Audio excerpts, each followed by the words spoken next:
Hello everyone, welcome to our channel Sarathi.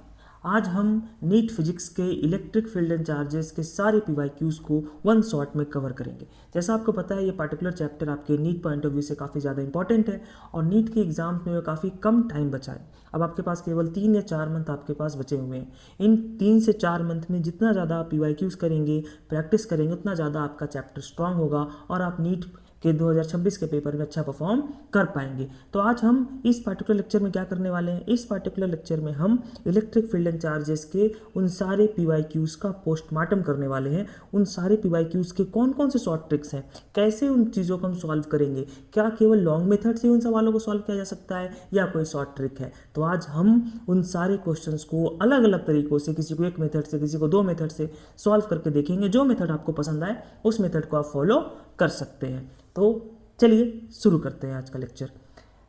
Okay, सबसे पहला सवाल आपके सामने ये रहा। हमसे बोला है कि 2 पॉइंट चार्जेस हैं ए एंड बी।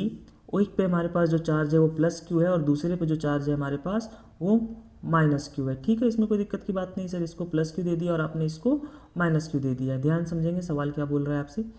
सवाल आगे आपसे बोल रहा है कि हमारे पास इनके बीच में जो फोर्स है वो एफ एक्ट कर रहा है। तो अगर हम मान लेते हैं इन दोनों के बीच में कैसा फोर्स एक्ट कर रहा होगा, अट्रैक्टिंग फोर्स। इनके बीच में सेपरेशन हमने मान लिया आर है। तो पहले हमारे पास जो एफ फोर्स है वो क्या आ जाएगा, सिंपल कुलम्बिक फोर्स से K Q square by R square. ये हमारा पहला इक्वेशन।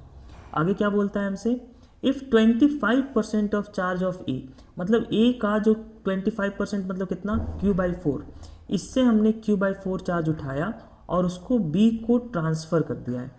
तो ए पे हमारे पास क्यू चार्ज है, उससे हमने, ध्यान देना, क्यू से हमने क्यू बाई चार्ज उठाया, माइनस किया और दे कैसे दिया, माइनस क्यू वाले को दे दिया। तो जो नए चार्जेस वो क्या आ जाएंगे, क्यू माइनस क्यू बाई 4।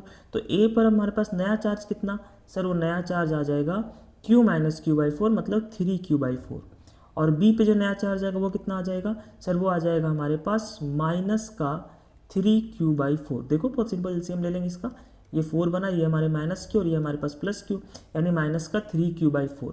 हमसे पूछा है कि अब जो नया फोर्स है वो कितना है। अच्छा सर, पहले तो फोर्स हमारे पास क्या है, पहले फोर्स है के क्यू बाई आर स्क्वायर। अब जो दोनों चार्जेस हैं ए डैश या बी डैश, अब वो कितने कितने बचे, सर ये है 3 क्यू बाई 4 और ये है माइनस 3 क्यू बाई 4।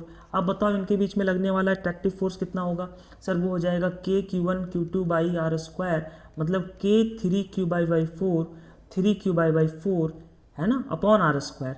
देखो आपको दिख रहा है जो एफ डैश है वो कितना दिख रहा है, वो दिख रहा है के 9/16। अच्छा, इसके को मैं इधर लिख दूँ, कोई दिक्कत की बात है क्या, नहीं सर कोई दिक्कत नहीं है, आप के को इधर भी लिख सकते हैं। तो 9/16 K Q square by R square, और K Q square by R square हमारा क्या था, एफ था। तो जो नया फोर्स है वो कितना आ गया, 9/16 एफ। देखो कौन सा ऑप्शन है हमारे पास, ये हमारा बी वाला ऑप्शन चला गया, है ना। ये 2019 का सवाल था, बड़ा बेसिक सा सवाल, एक छोटे से कॉन्सेप्ट का यूज यहाँ पे हुआ है, दैट इज कुलम्बिक फोर्स। कुलम्बिक फोर्स पे हमारे पास कई बार सवाल पीवाईक्यूज में बन जाते हैं। चलिए अगला सवाल देखते हैं। आप आराम से क्वेश्चन को अटेम्प्ट भी कर सकते हैं, चाहो तो मैं भी बोलूंगा कि आप क्वेश्चन को पहले 2 मिनट अटेम्प्ट करें, उसके बाद सवालों की ओर बढ़ें। हम सारे क्वेश्चंस को वन शॉट में कवर करेंगे, जितने भी क्वेश्चंस आपके पीवाईक्यूज में आए। हमने टॉपिक वाइज कवर किया है, पहले इलेक्ट्रिक फोर्स आएगा, फिर उसके बाद हमारे पास गॉस लॉ आएगा, उससे पहले हमारे पास डायपोल आएगा। इस तरीके से हमारे पास कहानी चलने वाली है। चलिए अगला सवाल देखते हैं। When air is replaced by a dielectric medium of force constant K, the maximum force of attraction between two charges separated by a distance।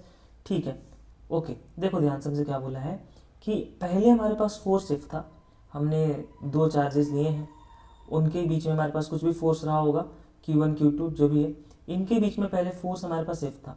अब हमने क्या किया, इनके बीच में एक डाइलेक्ट्रिक मीडियम डाल दिया, जिसका डाइलेक्ट्रिक कांस्टेंट के है। तो आप मुझे बताओ कि अब नया फोर्स क्या हो जाएगा। सो ना, मैं आपको फोर्स के बारे में थोड़ा बताता हूँ, कुलम्बिक फोर्स का इफेक्ट ऑफ मीडियम थोड़ा मैं आपको समझाता हूँ कि इफेक्ट ऑफ मीडियम क्या होता है ना। जब हमारे पास कोई 2 चार्जेस हैं और जब तक कोई मीडियम नहीं है, तब क्या फोर्स, सिंपली आप ये याद रखो, जो फोर्स है वो होता है 1/4 pi epsilon naught of medium Q1 Q2 by R square. जब मीडियम है तो ये मीडियम की परमिटिविटी होगी, ध्यान देना, जब मीडियम है तो क्या होगा, ये परमिटिविटी ऑफ मीडियम। और अगर आप एयर लेंगे तो एयर में हम इसके वैल्यू लेते हैं एप्सिलॉन नॉट। ये क्या होता है, ये होता है हमारे पास परमिटिविटी ऑफ फ्री स्पेस की परमिटिविटी। अब एक रिलेशन होता है हमारे पास, जो मीडियम की परमिटिविटी होती है वो होती है epsilon R into epsilon naught, और ये जो एप्सिलॉन नॉट है इसी को हम बोलते हैं डाई इलेक्ट्रिक कांस्टेंट। क्या बोलते हैं बच्चे? Dielectric constant. तो ये हमारे पास मीडियम की परमिटिविटी और एयर की परमिटिविटी में रिलेशन आ गया, है ना। तो ये हमारे पास एप्सिलॉन नॉट क्या है? Dielectric constant. इसी को यहाँ पे सवाल में क्या बोला है? के बोला गया है। ठीक है, अब आते हैं वापस सवाल पे। तो सर पहले फोर्स कितना था? सर पहले फोर्स था हमारे पास 1/4 पाई एप्सिलॉन नॉट एयर में Q square by R square. बाद में फोर्स कितना हो गया? सर हमने मीडियम डाल दिया है तो यहाँ पे क्या लिखेंगे? मीडियम की परमिटिविटी। अब मीडियम की परमिटिविटी को क्या लिख सकते हैं? Epsilon naught into epsilon R. अभी समझाया मैंने कि मीडियम परमिटिविटी को क्या लिख सकते हैं? Epsilon naught into epsilon R. अब देखो ये हो गया Q square by R square. अब दोनों को डिवाइड करोगे आपको आंसर दिख जाएगा कि सर जो एफ बाई एफ डैश है वो कितना आ रहा है?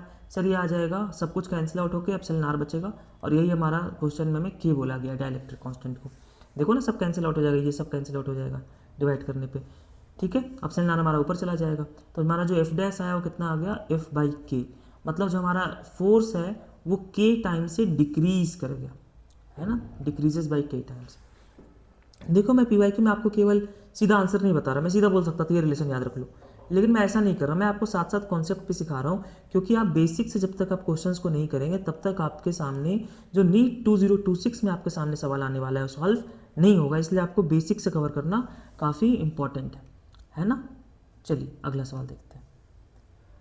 अगला सवाल है हमारे पास, point charges +4q -q +4q are kept at X axis. अच्छा ये एक्स एक्सिस मैं बना लेता हूँ, ये हमारा एक्स एक्सिस है, ठीक है, ये हमारा ओरिजिन मान लेते हैं इसे, क्योंकि सब आगे की बात करिए। x इज इक्वल टू 0 पर हमने एक चार्ज रखा है +4q, x is equal to a पर हमने एक चार्ज रखा है -q, और x is equal to minus क्या है हमारे पास, x is equal to a पर हमने फिर +4q रखा है। अरे वाह बहुत अच्छी बात है, फिर तो इक्विलिब्रियम आ जाएगा, देख लेते हैं। ठीक है, ये हमारे पास ये दिया है हमें सवाल में, ठीक है, ये 4 स्मॉल q से डिनोट कर देते हैं।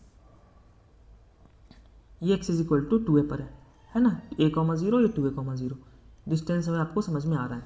हमसे पूछा है कि बताओ क्या इक्विलिब्रियम है क्या। अब देखो इक्विलिब्रियम के लिए क्या करो, एक एक करके देखो इस +4q चार्ज को। मैंने कहा सर ये माइनस वाले से क्या करेगा, अपने पास बुलाएगा, है ना, माइनस प्लस क्या करता है, अट्रैक्ट, कितने से, सर ये आ जाएगा k q by A square.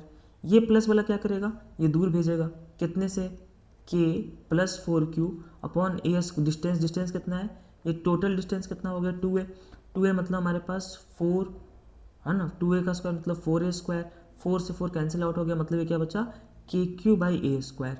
मतलब हमारे पास इस +4q वाले पे एक फोर्स तो इधर की तरफ लग रहा है kq बाई ए स्क्वायर, और एक इधर की तरफ लग रहा है kq बाई ए स्क्वायर। मतलब नेट फोर्स कितना है 4q वाले पे, 0, यानी जो 4q वाला चार्ज है वो इक्विलिब्रियम पे है। ठीक है, अच्छी बात है। -q वाले को क्या बोलोगे, सर ये +4q वाला इधर हमारे पास अट्रैक्ट करेगा और ये भी इधर अट्रैक्ट करेगा, तो -q वाला चार्ज भी कहाँ है, इक्विलिब्रियम पे। इस +4q वाले के साथ क्या होगा, वही जो इस +4q वाले के साथ हुआ, क्योंकि ये वाला -q तो कितनी दूरी पर है, a दूरी पर है, तो इधर बुलाएगा, और ये वाला जो +q है क्या करेगा, रिपल करेगा, किधर की तरफ, इधर की तरफ, और सेम इसी अमाउंट से k, देख लो यहाँ पे लिख देता हूँ, k 4q अपॉन 2a का whole square, eventually it will become kq by A square. तो इवेंचुअली हमारे पास यहाँ पर जो फोर्स है इस पर भी कितना आ गया, 0 आ गया। तो जो हमारा 4q पर जो फोर्स है वो भी 0 है, तीनों हमारे पास, तीनों पर फोर्सेस 0 है, मतलब हमारा जो सिस्टम है वो इक्विलिब्रियम पर है, इक्विलिब्रियम पर है। अब सुनना, ध्यान देना, अब ये इक्विलिब्रियम कैसा है, देखो जब भी हमारे पास, नोट करके बताता हूँ, जब भी हमारे पास इलेक्ट्रोस्टैटिक सिचुएशन है ना, जब भी हम इलेक्ट्रोस्टैटिक्स की बात कर रहे हैं और कोई सिस्टम अगर इक्विलिब्रियम में है, तो वो इक्विलिब्रियम हमेशा अनस्टेबल इक्विलिब्रियम होता है। कैसा इक्विलिब्रियम होता है, अनस्टेबल इक्विलिब्रियम होता है। जैसे सर कैसे अनस्टेबल होगा, थोड़ा सोचो तुम इस सिचुएशन के बारे में कि ये +4q चार्ज अगर थोड़ा सा इधर चला गया तो -q वाला फोर्स क्या हो गया, ज़्यादा, यानी ये हमारे पास कहाँ चला जाएगा, -q के पास चला जाएगा, ये वापस इस पॉइंट पे नहीं आ सकता। स्टेबल और अनस्टेबल का मतलब क्या है, तुम ऐसे समझ लो कि ये हमारे पास कुछ ऐसी कहानी है, ये बॉल है, अगर ये बॉल हमारे पास हमने थोड़ा सा इधर भेजा या थोड़ा सा इधर भेजा, ये वापस नीचे आ जाएगा। तो इस तरह के इक्विलिब्रियम को हम क्या बोलते हैं, स्टेबल इक्विलिब्रियम बोलते हैं। कि इस बॉल को थोड़ा सा हमने लेफ्ट भेजा या राइट भेजा, वापस कहाँ आएगा, इसी पॉइंट पे आ जाएगा, इसी इक्विलिब्रियम पॉइंट पे आ जाएगा। इसे हम स्टेबल इक्विलिब्रियम बोलते हैं। इस तरह का इक्विलिब्रियम जहाँ पर हमारे पास एक बॉल है, अगर आपने चाहे थोड़ा सा लेफ्ट धक्का दिया चाहे राइट धक्का दिया, ये कहाँ चला जाएगा, नीचे चला जाएगा। क्या वापस इस पॉइंट पर आने की कोई पॉसिबिलिटी दिख रही है क्या? नहीं दिख रही। तो इस तरह के इक्विलिब्रियम को हम बोलते हैं अनस्टेबल इक्विलिब्रियम। तो दो तरह का इक्विलिब्रियम हमारे पास होता है, एक स्टेबल और एक होता है हमारे पास अनस्टेबल। और जब भी हमारे पास इलेक्ट्रोस्टैटिक में कोई सिस्टम अगर इक्विलिब्रियम पे है तो अनस्टेबल इक्विलिब्रियम होगा, है ना। अब पूरा सिस्टम रेस्ट पे है, देखो ध्यान से, तीनों चार्जेस रेस्ट पे, मतलब सिस्टम कैसा, अनस्टेबल। तो आंसर हमारा क्या जाएगा, unstable. All the charges are in unstable equilibrium. ठीक है, ठीक है भाई, समझ में आ गया। सी और डी दोनों सेम ही ऑप्शन है, तो दोनों में से कोई भी टिक कर दो। अगला सवाल देखते हैं। ओके, नेक्स्ट क्वेश्चन ट्राई करें आप लोग, क्या आएगा इसका आंसर।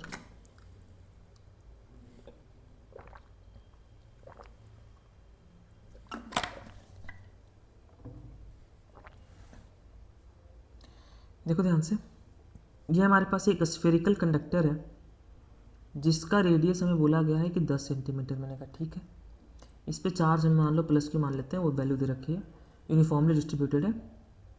हमसे 15 सेंटीमीटर वाले पॉइंट पर, है ना, सेंटर से हमसे यहाँ पे इलेक्ट्रिक फील्ड पूछा है। ये जो 15 सेंटीमीटर दूरी पर जो पॉइंट है, इस सरफेस में इलेक्ट्रिक फील्ड पूछा है।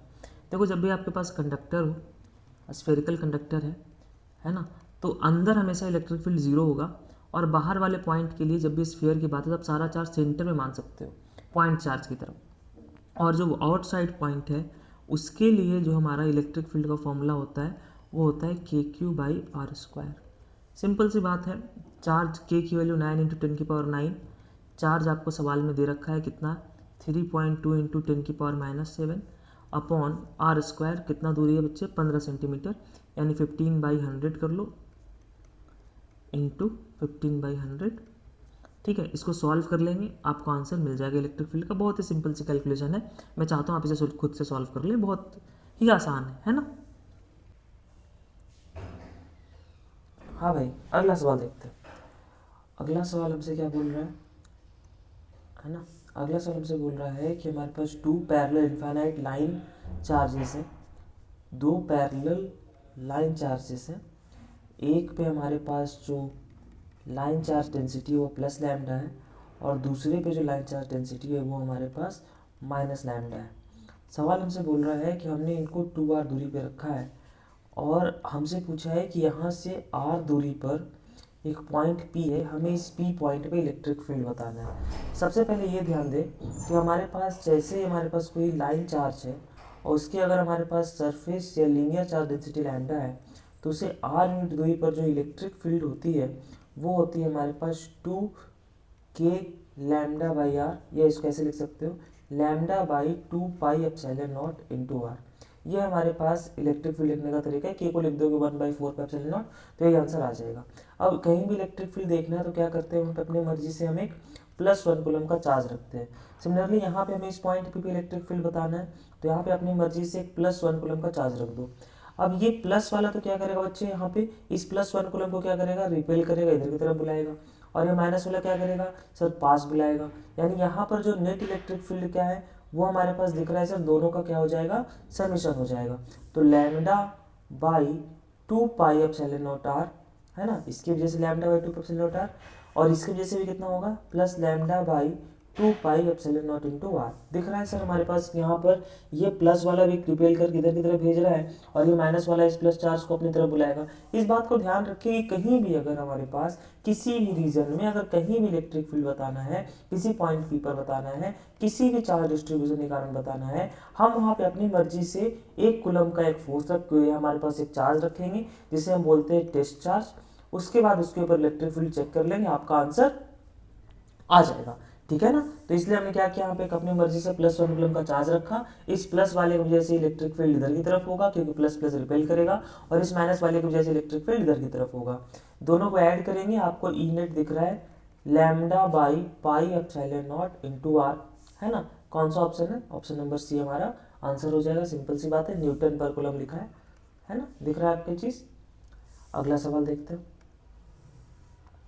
अ hollow metal sphere of radius R is uniformly charged. ठीक है, एक मेटल स्फीयर है जिसका रेडियस आपको बोला है कि बच्चे आर है, हमने क्या किया, इसको यूनिफॉर्मली चार्ज किया है। The electric field due to sphere at distance R from the centre.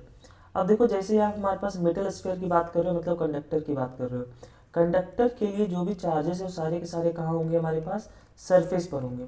और एक कंडक्टर के लिए एक इंपॉर्टेंट लाइन आपको मैं लिखा दूं, कंडक्टर के लिए द इलेक्ट्रोस्टैटिक फील्ड,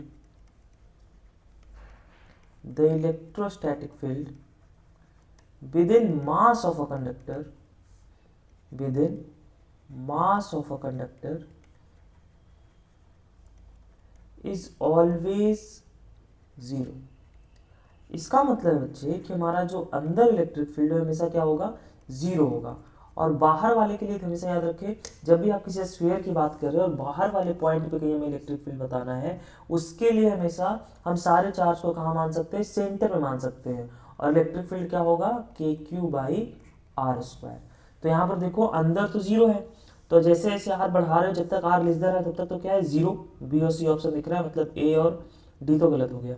उसके बाद क्या होगा, डिक्रीज कर रहा है ना, देखो रेडियस बढ़ रहा है तो इलेक्ट्रिक फील्ड बाहर डिक्रीज कर रहा है, तो ये हमारे बी ऑप्शन हो गया कि जब तक हमारे पास आर लेस देन आर है तब तक तो जीरो है। उसके बाद क्या हो रहा है, जैसे आर ग्रेटर देन आर पे जा रहे हो तो हमारा इलेक्ट्रिक फील्ड डिक्रीज करता हुआ दिख रहा है ना।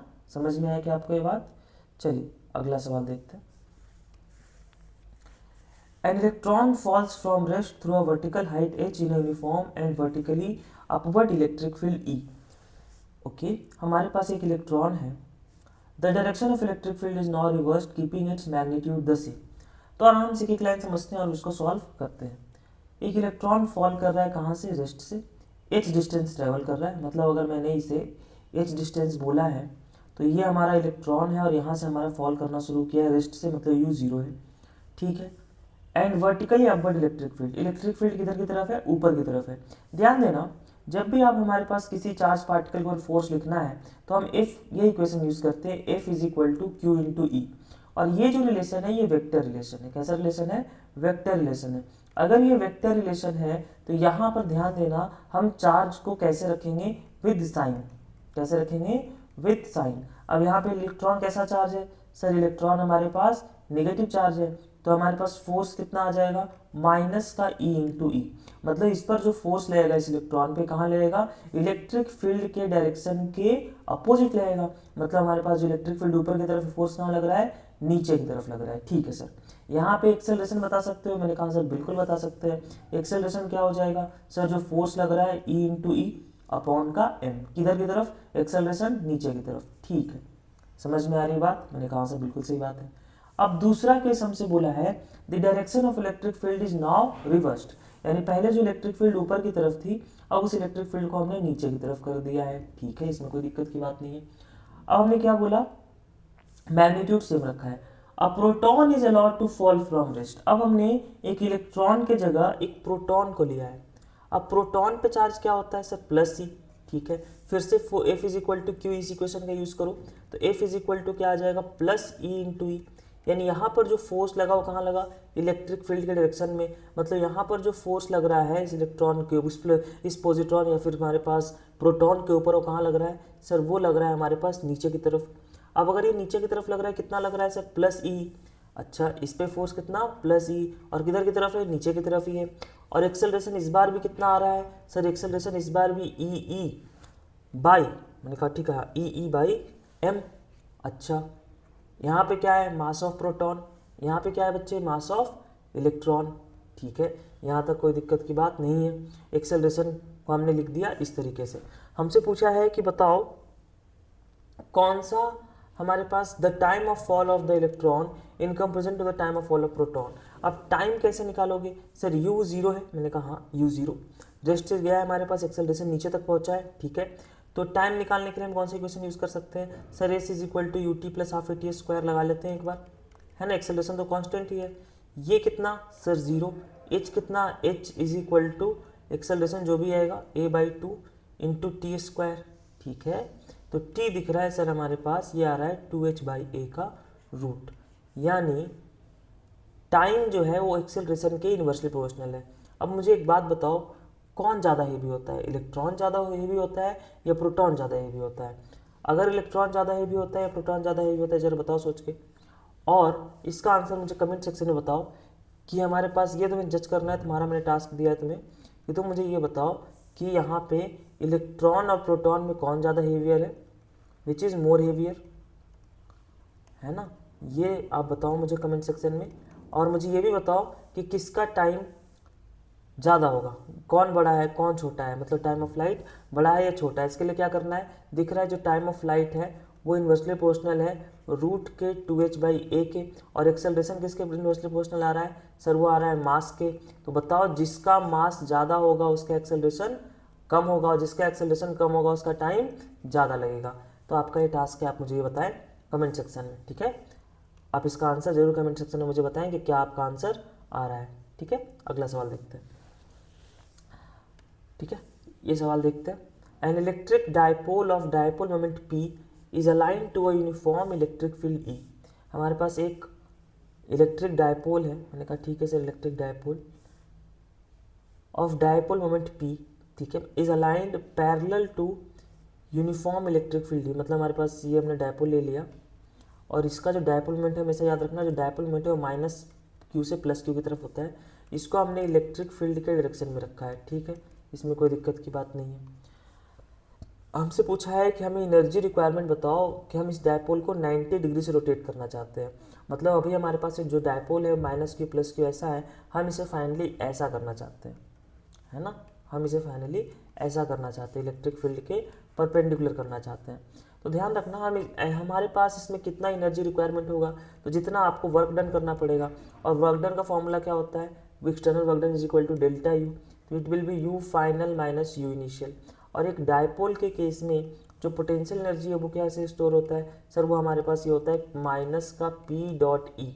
तो ये इनिशियल बताओ, इनिशियली पी और ई के बीच में एंगल कितना है सर, 0 डिग्री। अभी इलेक्ट्रिक फील्ड भी इधर है और पी वेक्टर भी इधर की तरफ है, तो हमारे पास ये इनिशियली कितना हो जाएगा माइनस का P cos zero, cos zero is 1, मतलब U initial is equal to minus P. U final बताओ सर, यू फाइनल क्या हो जाएगा माइनस का P dot E. Final situation में हमारे पास वो 90 डिग्री से रोटेट कर गया है, मतलब जो डायपोल मोमेंट है वो इधर की तरफ है, इलेक्ट्रिक फील्ड इधर की तरफ है, दोनों के बीच में जो एंगल बन रहा है वो 90 डिग्री बन रहा है। अगर 90 डिग्री बन रहा है तो यू फाइनल आ जाएगा हमारे पास माइनस पी ई कॉस 90, और कॉस 90 क्या होता है बच्चे 0, मतलब फाइनल जो पोटेंशियल एनर्जी है वो कितना है 0।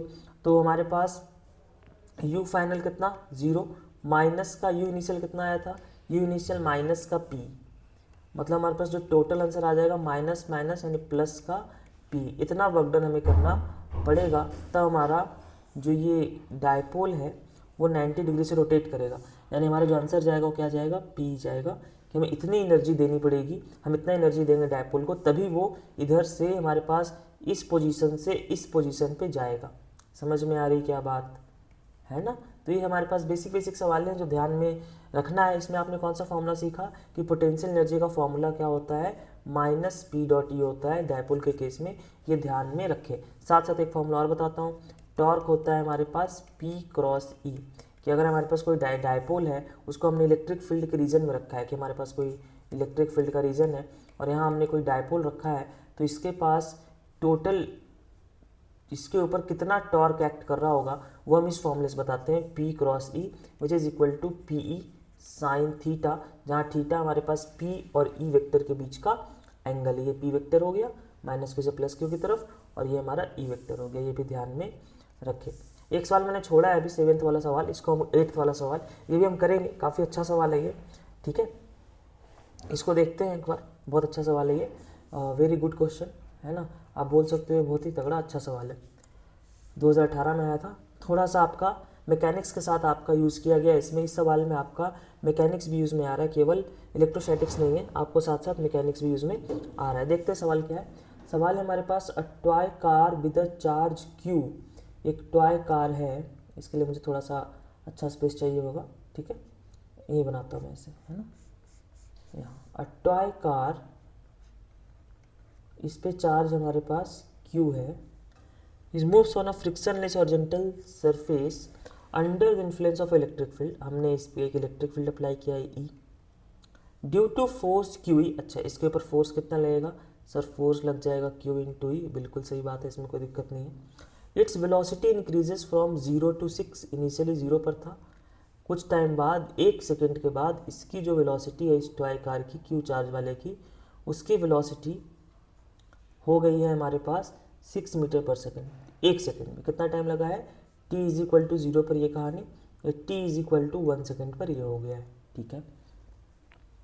Eight that instant the direction of field is the reversed, मतलब हमारे पास अभी इलेक्ट्रिक फील्ड हमने इधर की तरफ लगा रखा है, इस समय पर हमने इलेक्ट्रिक फील्ड को डायरेक्शन को चेंज कर दिया, इलेक्ट्रिक फील्ड हमने इधर की तरफ कर दिया। मैंने कहा चलो सर इसमें भी कोई दिक्कत नहीं है। अब एक बात बताओ, पहले तो स्टेप ये देखो, क्या यहाँ से यहाँ तक का आप एक्सेलरेशन बता सकते हो मुझे?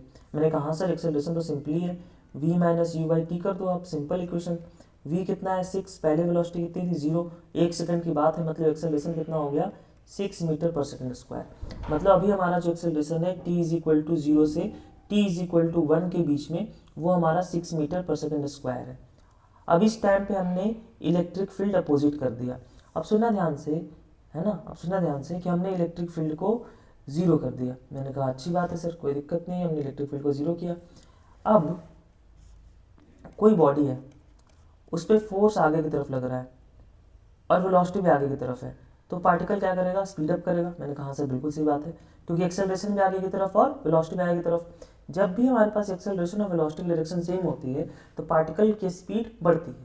जैसे मान लो एक बॉल को आपने ऊपर से नीचे की तरफ ड्रॉप किया है, तो जो माता जी का प्यार जी है वो भी नीचे की तरफ है और वेलोसिटी भी नीचे की तरफ है, तो पार्टिकल की स्पीड लगातार बढ़ेगी, है ना। मैंने आपको 10वें फ्लोर से धक्का दिया और 20वें फ्लोर से या 20वें फ्लोर से धक्का दिया, तो भाई आपको क्या दिख रहा है कि सर जैसे जैसे हम नीचे आएंगे, जितने हाइट से आपने फेंका है, एक्सेलरेशन भी नीचे की तरफ है, तो नीचे हम ज़्यादा वेलोसिटी से टकराएंगे। इसका मतलब जिधर हमारा एक्सेलरेशन है उधर ही अगर वेलोसिटी है तो पार्टिकल की स्पीड बढ़ती है। अब अभी आपने क्या किया है, अब आपने इस मोमेंट पे आपने फोर्स के डायरेक्शन को बदल दिया, फोर्स पीछे कर दिया, क्यू ही पीछे हो गया ना, और पार्टिकल की स्पीड अभी 6 मीटर पर सेकेंड है। तो अभी हमारे पास पार्टिकल क्या होगा, रुकेगा, रुकेगा मतलब स्लो डाउन होगा, है ना। स्लो डाउन होगा कि नहीं होगा, जैसे हमने एक बॉल को नीचे से हम ऊपर की तरफ थ्रो करते हैं किसी वेलोसिटी से, तो इसकी वेलोसिटी ऊपर कम होती जाती है, क्यों, क्योंकि नीचे mg है, माता जी का प्यार, वो नीचे हमारे पास बॉल को खींच रहा है, तो फाइनली एक मोमेंट पे रेस्ट पे आता है और उसके बाद फिर वापस नीचे आना शुरू करता है। तो सेम कहानी यहाँ पर भी हो रही है ना, सेम कहानी यहाँ पर भी हो रही है। हमने क्या किया, इलेक्ट्रिक फील्ड को पीछे लगा दिया, अब वेलोसिटी आगे की तरफ है, तो अब इस पर जो फोर्स एक्ट करेगा वो अपोजिट डायरेक्शन में एक्ट करेगा, और कब तक एक्ट करेगा, पहले इस वेलोसिटी को 0 करेगा, फिर फाइनली इसे अपने डायरेक्शन में लेके आएगा, जैसे कि बॉल के साथ होता है। बॉल पहले ऊपर जाती है, ऊपर जाने के बाद हमारे पास वो टॉप मोस्ट पॉइंट पे रेस्ट पे आती है, उसके बाद फाइनली कहाँ जाना शुरू कर देती है, जिधर mg है, जिधर एक्सेलरेशन है, जिधर फोर्स है, उसी डायरेक्शन में जाना शुरू कर देती है, वेलोसिटी उसी डायरेक्शन में हो जाती है। ठीक है, यहाँ तक कोई दिक्कत की बात नहीं है। अब सवाल समझते हैं। इस समय हमने इलेक्ट्रिक फील्ड के डायरेक्शन को चेंज कर दिया। अब car continues to move for 2 more seconds, अगले 2 सेकेंड के लिए कार और चली। तो अब बताओ कि वेलोसिटी 0 कब होगी। मैंने कहा देखो सर एक्सेलरेशन निकाल चुके हो, हाँ, क्या मैं v is equal to U plus A T से ये वो टाइम निकाल सकते हो यहाँ से कि कितना टाइम लगेगा इसको वेलोसिटी को 0 होने में। मैंने कहा बिल्कुल निकाल सकते हैं। ये v को 0 कर दो, इनिशियल वेलोसिटी 6 है, एक्सेलरेशन पीछे की तरफ कितना -6, क्योंकि अभी इधर की तरफ था और पीछे की तरफ हो गया, तो -60, मतलब t कितना आ गया 1 सेकेंड। मतलब 1 सेकेंड के बाद ये जो अगला 1 सेकेंड बीता यानी t is equal to 2, 1 second बाद जो पार्टिकल की वेलोसिटी है वो कितनी हो जाएगी 0। अच्छा, और हमसे कब की बात करी गई है, अगले 2 सेकेंड की और बात करी है, मतलब ये 1 सेकेंड और की बात करनी है। ध्यान से देखना, मोशन सिमेट्रिक है, 1 सेकेंड में यहाँ से यहाँ गया है, अब हमारे पास वापस इलेक्ट्रिक फील्ड इधर की तरफ है और वेलोसिटी रेस्ट से शुरू हो रहा है, मतलब 1 सेकेंड बाद वो वापस कहाँ पहुँच जाएगा, यहाँ पहुँच जाएगा। t is equal to 3 second पर यहाँ से यहाँ पहुँचेगा, चाहो तो आप निकाल सकते हो, कोई दिक्कत की बात नहीं है। अब समझना ध्यान से, सवाल पूछा है हमसे average velocity and the average speed of the toy car between 0 to 3 second. तो t इज इक्वल टू 0 पे पार्टिकल यहाँ है, t इज इक्वल टू 3 पे पार्टिकल यहाँ है, और वेलोसिटी और स्पीड में डिफरेंस क्या होता है, जब आप एवरेज वेलोसिटी की बात करते हो तो एवरेज वेलोसिटी हमारे पास क्या होगा, वो होगा सर हमारे पास total displacement upon total time. ठीक है। अब पहले मुझे ये बताओ कि ये वाली दूरी मुझे निकाल के बताओगे क्या कि ये दूरी कितनी है, अगर इसमें x बोल दूँ तो। मैंने कहा सर निकाल सकते हैं, कैसे निकालोगे। मैंने कहा u 0 था, हाँ। क्या आपने एक्सेलरेशन निकाल लिया था, हाँ। तो क्या आप मुझे s is equal to U T plus half A T square से पहले 1 सेकंड में कितना डिस्टेंस ट्रेवल किया बता सकते हो। मैंने कहा बिल्कुल बता सकते हैं। u तो 0 था बच्चे, एक्सेलरेशन हमारे पास 6 था, 1 सेकंड की बात है, यानी ये आ गया हमारे पास 3। यानी ये जो x की वैल्यू है वो कितनी आ गई, x की वैल्यू आ गई 3। यानी ये वाली जो डिस्टेंस है वो 3 है। ठीक है, इसमें कोई दिक्कत की बात नहीं है। अब ये 3 है, मैंने कहा हाँ ये 3 है। बेसिकली अगर ये 3 है तो टोटल डिस्प्लेसमेंट कितना हुआ, 3। टोटल डिस्प्लेसमेंट कितना, फाइनली यहीं पहुंचा है ना, t is equal to 3 second पे वापस घूम के, वापस ये यहीं पे पहुंचा हुआ है। तो हमारे पास 3 सेकंड बाद इसकी जो डिस्प्लेसमेंट है वो तो 3 है, और टाइम कितना लगा है, 3 सेकंड ही लगा है। मतलब एवरेज वेलोसिटी कितनी आ गई, 1 मीटर पर सेकंड, है ना, 1 मीटर पर सेकंड। ठीक है, 1 मीटर पर सेकंड। और हमें क्या बताना है, एवरेज स्पीड। एवरेज स्पीड होता है क्या, एवरेज स्पीड होता है हमारे पास, ध्यान देना, वो होता है total distance by total time. Total distance by total time. अब यहाँ पे टोटल डिस्टेंस निकालो, मुझको निकाल के बताओ कि टोटल डिस्टेंस कितना होगा। अच्छा सवाल है, ध्यान देना। Total distance by total time, है ना। अब देखो जरा total distance by total time करते हैं इसको। ये 3 मीटर है, ये 6 से चलना शुरू किया है, वापस 0 हुआ है। सिमेट्री से ये भी कितना होगा, 3 मीटर, ऑब्वियस सी बात है। अच्छा नहीं दिख रहा, देख लो, V square is equal to U square plus 2a, इससे एक बार देख लो। फाइनल वेलोसिटी 0 हो गई है, इनिशियल वेलोसिटी 6 था, 6 का स्क्वायर 36, एक्सेलरेशन 6 है तो 2 इंटू 6 है ना, इंटू s। तो ये हमारे पास देखो 36/12, 12 तो ये 36। ठीक है, तो ये भी कितना आ गया हमारे पास, 3 मीटर आ गया। तो 3 3 6 और वापस 3 मीटर यहीं पे चल के आया है। तो टोटल डिस्टेंस कितना ट्रैवल किया इसने, सर ये टोटल डिस्टेंस ट्रैवल कर रहा है ये 3 मीटर, ये 3 मीटर और वापस ये 3 मीटर, 9 मीटर। तो टोटल डिस्टेंस ट्रैवल किया इसने 9 मीटर, है ना। और टाइम कितना लगा, 3 सेकंड। तो जो एवरेज स्पीड आ गया वो कितना आ गया, 3 मीटर पर सेकंड आ गया। ये हमारा 3 मीटर पर सेकंड, 1 और 3 मीटर पर सेकंड आंसर चला जाएगा। अब सुनना ध्यान से, इस सवाल को मैंने तुम्हें बहुत ही एक्सप्लेन करके एक स्टेप बेसिक से समझाया है। हालांकि सवाल ये 30 से 40 सेकंड का ही है। अगर तुम ये सोच पाओ, ध्यान सुनना, अगर तुम ये सोच पाओ कि कुछ भी सवाल में ऐसा क्रिटिकल नहीं है, आप सिंपल ये सोचो कि भाई हमसे बोला है 1 सेकंड बाद ये कितना चला, 3। अब हमें पता है कि सिमेट्रिक मोशन है, फिर से 1 सेकंड बाद रेस्ट पे आना पड़ेगा, क्योंकि 1 सेकंड में 6 पे पहुंचा है, तो अगले से 1 सेकंड में ये रेस्ट पे आ जाएगा, क्योंकि हमने इलेक्ट्रिक फील्ड डायरेक्शन को चेंज कर दिया है। तो ये 3 है तो ये भी 3 और फिर ये 3, तो टोटल 9 हो गया। टोटल डिस्टेंस 9, 3 सेकंड लगा है तो 9/3, 3 मीटर पर second is the average speed. और टोटल डिस्प्लेसमेंट कितना, सिंपल है हमारे पास 3, और टोटल 3 सेकंड लगा है तो 3/3 इट इज 1 मीटर पर सेकंड। तो ये एक अच्छा सवाल था, है ना, गुड क्वेश्चन था। आपको मैंने बेसिक समझाया है, अच्छे से देखें क्या क्या स्टेप है। अगर किसी स्टेप में डाउट है तो मुझे बताएं। अगला सवाल, N electric dipole of moment P is placed in an electric field of intensity E. The dipole acquires a position such that the axis of dipole makes an angle theta with the direction of the field. Okay, ध्यान देना, एक electric dipole है, उसका dipole moment P है, ठीक है, इसमें कोई दिक्कत की बात नहीं है। उसको हमने E इलेक्ट्रिक फील्ड वाले रीजन में रखा है, ये E electric field, such that the axis of a dipole makes an angle theta, axis of a dipole, ये जो डायपोल है हमारा, ठीक है, ये -q और ये +q, इसने इलेक्ट्रिक फील्ड के साथ जो एंगल बनाया है वो थीटा बनाया है। मैंने कहा अच्छी बात है। Assuming that the potential energy of the dipole is 0। अच्छा, पोटेंशियल एनर्जी हमें बोला है -p.E, ऑब्वियसली 0 होता है 90 डिग्री पे। The torque and the potential energy of the dipole will respectively भी। अब हमसे पूछा है कि इस टाइम पे टॉर्क और वो क्या है। बहुत सिंपल है भाई, देखो सिंपल बात है कि हम रेफरेंस लेते हैं, जब भी हम पोटेंशियल एनर्जी बात करते हैं इलेक्ट्रिक डायपोल की, तो हमेशा एक रेफरेंस होता है कि हम 90 डिग्री पर, यानी जो इक्वेटोरियल पोजीशन है वहाँ पे हमारे पास पोटेंशियल एनर्जी 0 ही लेते हैं। उसी समय पे हमारे पास दो फॉर्मूले आते हैं।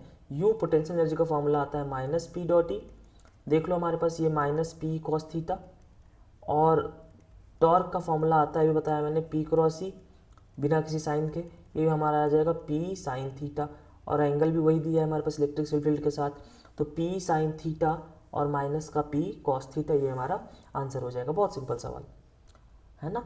अगला सवाल देखते हैं। देखो अगला अच्छा गुड क्वेश्चन है। देखो भाई कुछ भी नहीं है, गुड का मतलब ये नहीं है कि बहुत डिफिकल्ट है, आसान है। क्या बोल रहा है हमारे पास, the electric potential V at any point X Y Z. अच्छा आप इसे अटेम्प्ट तो करो, एक बार आप इसे अटेम्प्ट करो कि क्या हम इसको कैसे सॉल्व करेंगे, सोचो जरा।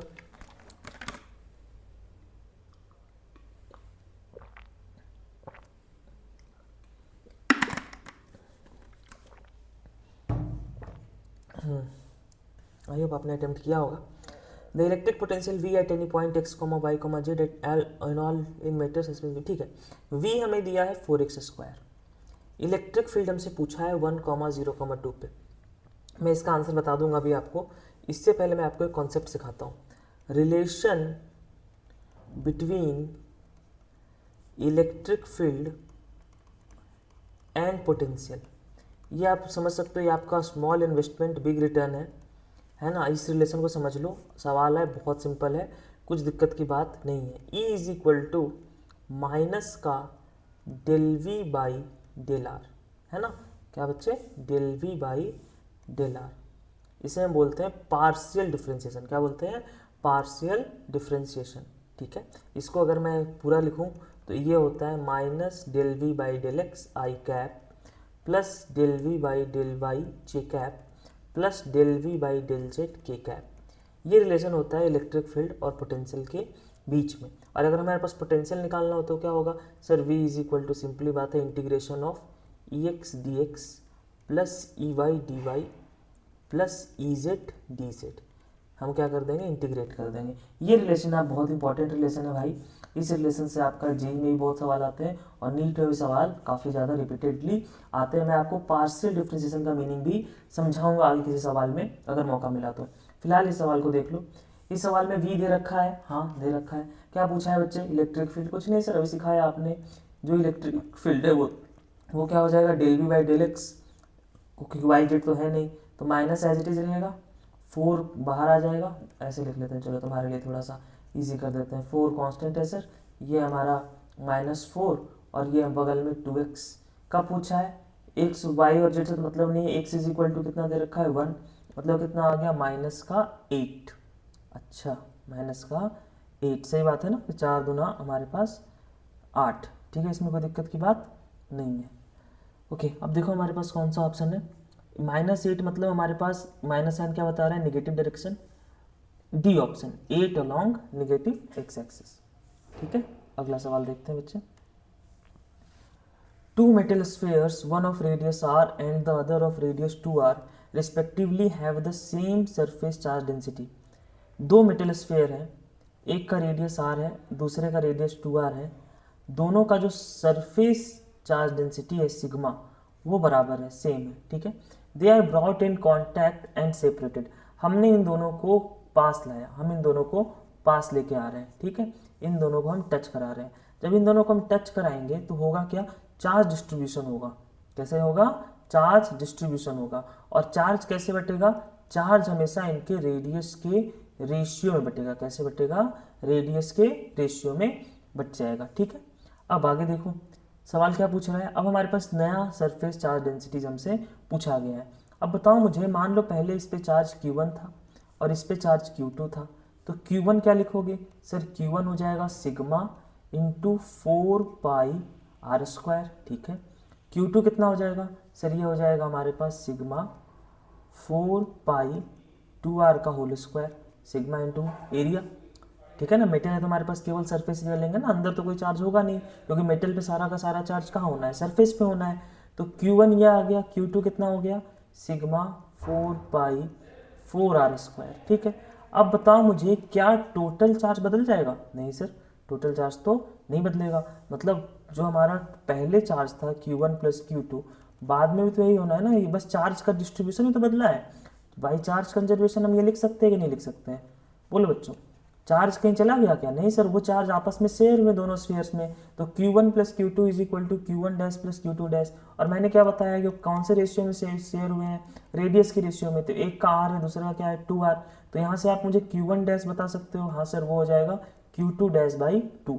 या Q2 डैश को क्या लिख सकते हो सर, ये हो जाएगा 2Q1 डैश, है ना। अब देखो ध्यान से, Q1 प्लस Q2, Q1 कितना सर अभी आपने बताया, Q1 कितना है ना, Q1 कितना बताया मैंने, सिग्मा इंटू 4πr², तो यहाँ पे लिख दो, यहाँ पे sigma into 4πr² plus sigma into 4r², दिख रहा है ना, अभी लिखा ना हमने, देखो ना ये 4r² आ गया ना, देखो ध्यान से, 4r², 2r का होल स्क्वायर है तो 4r² हो गया। अब ये Q1 डैश को क्या लिखना है, Q1 डैश Q2 डैश पूछा है क्या हमसे, नहीं सर हमसे Q1 डैश Q2 डैश नहीं पूछा है, हमसे पूछा है कि तुम मुझे ये बताओ कि नया हमारा सरफेस चार्ज डेंसिटी सिग्मा के टर्म में कितना होगा। मैंने कहा भी बता देते, कोई ऐसी बड़ी बात नहीं है, चलो देख लेते हैं।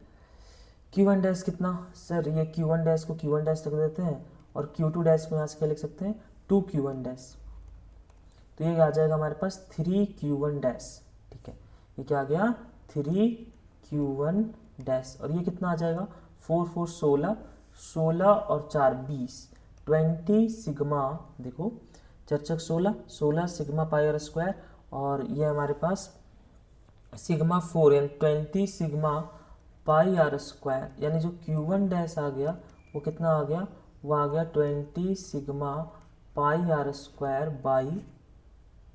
बाई 3।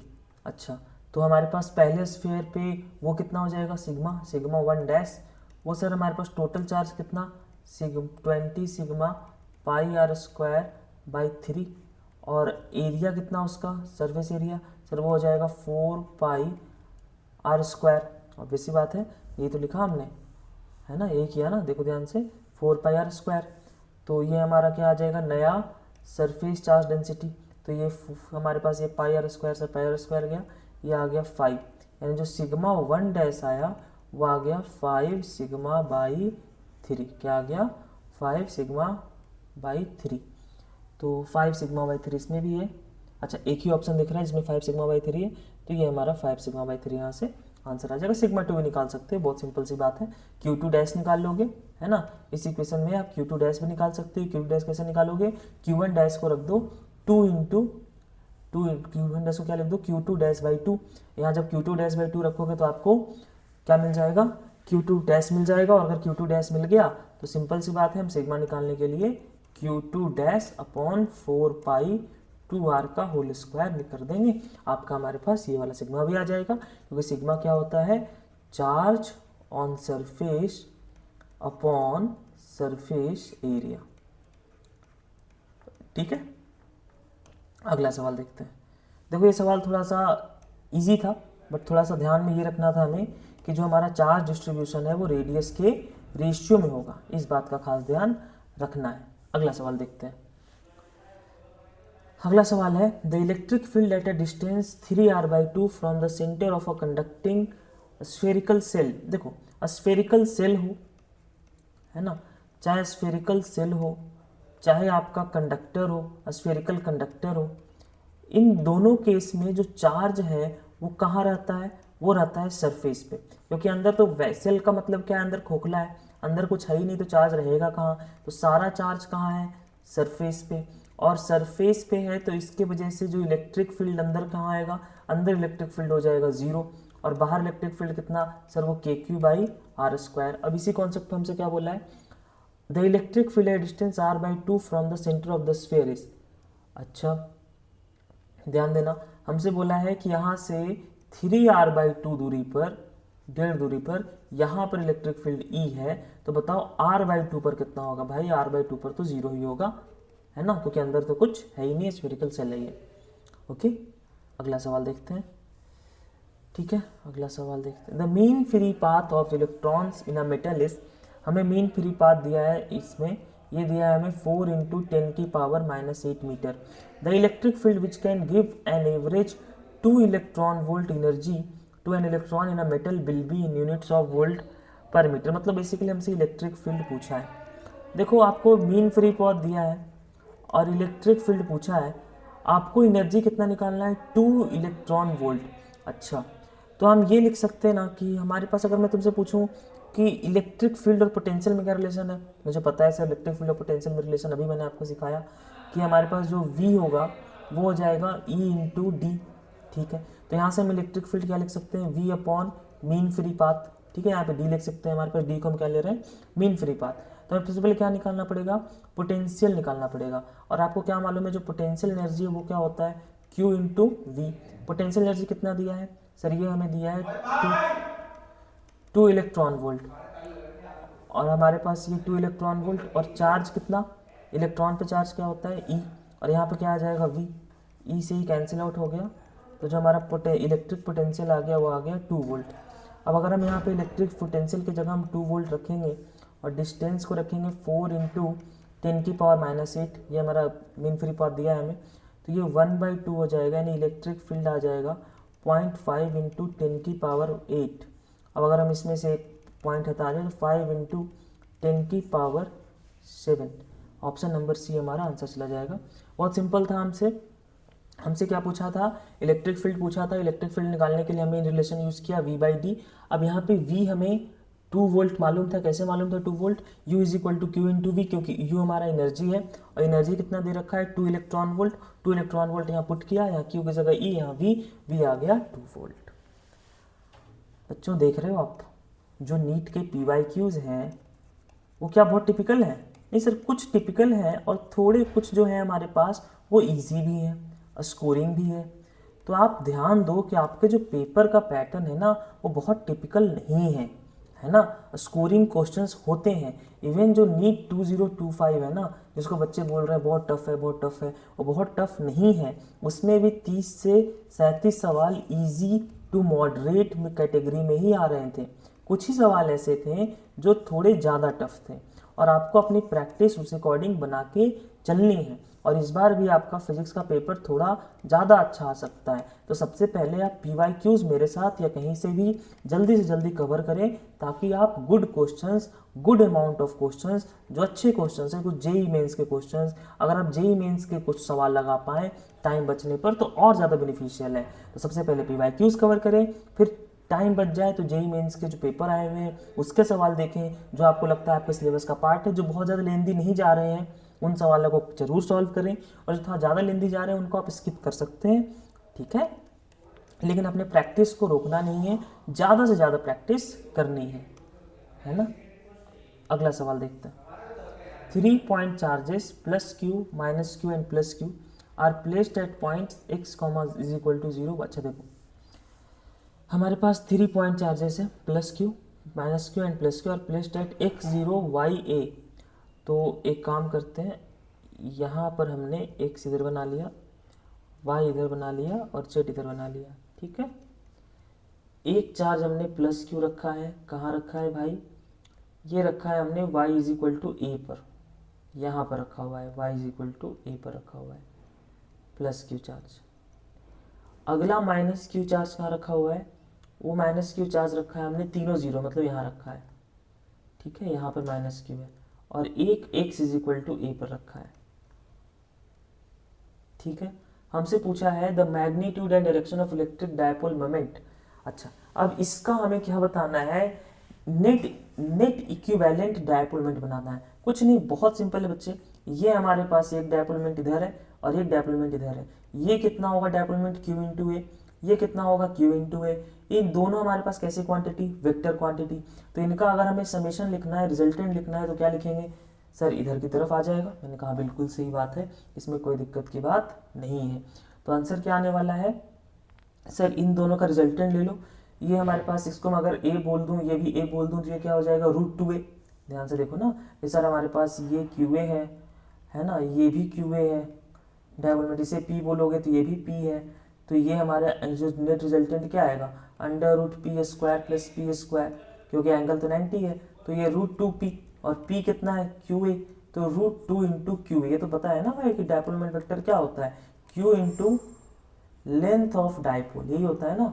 डायपोल का लेंथ कितना दे रखा है, a दे रखा है इस बार, तो क्या हो जाएगा Q इंटू ए। कुछ बच्चे Q इंटू 2a रखते हैं, बट वो 2a हम ऐसे रखते हैं ना कि ये सेंटर है, ये माइनस क्यू है, ये प्लस क्यू है, तो ये a है, तो हम 2a बोलते हैं। 2a मतलब एक्चुअल में क्या है 2a, 2a एक्चुअल में लेंथ ही तो है कि इस हमारे पास डायपोल का टोटल लेंथ कितना है, वही तो है 2a।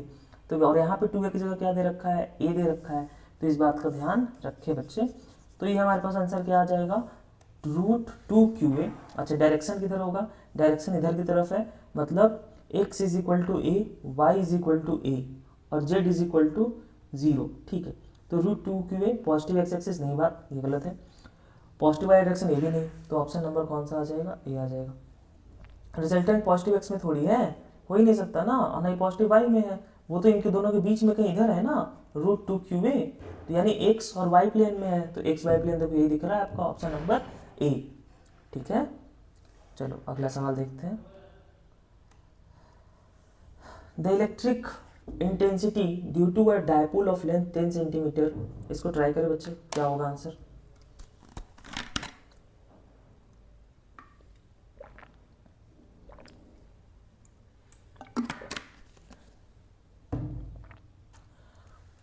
देखो,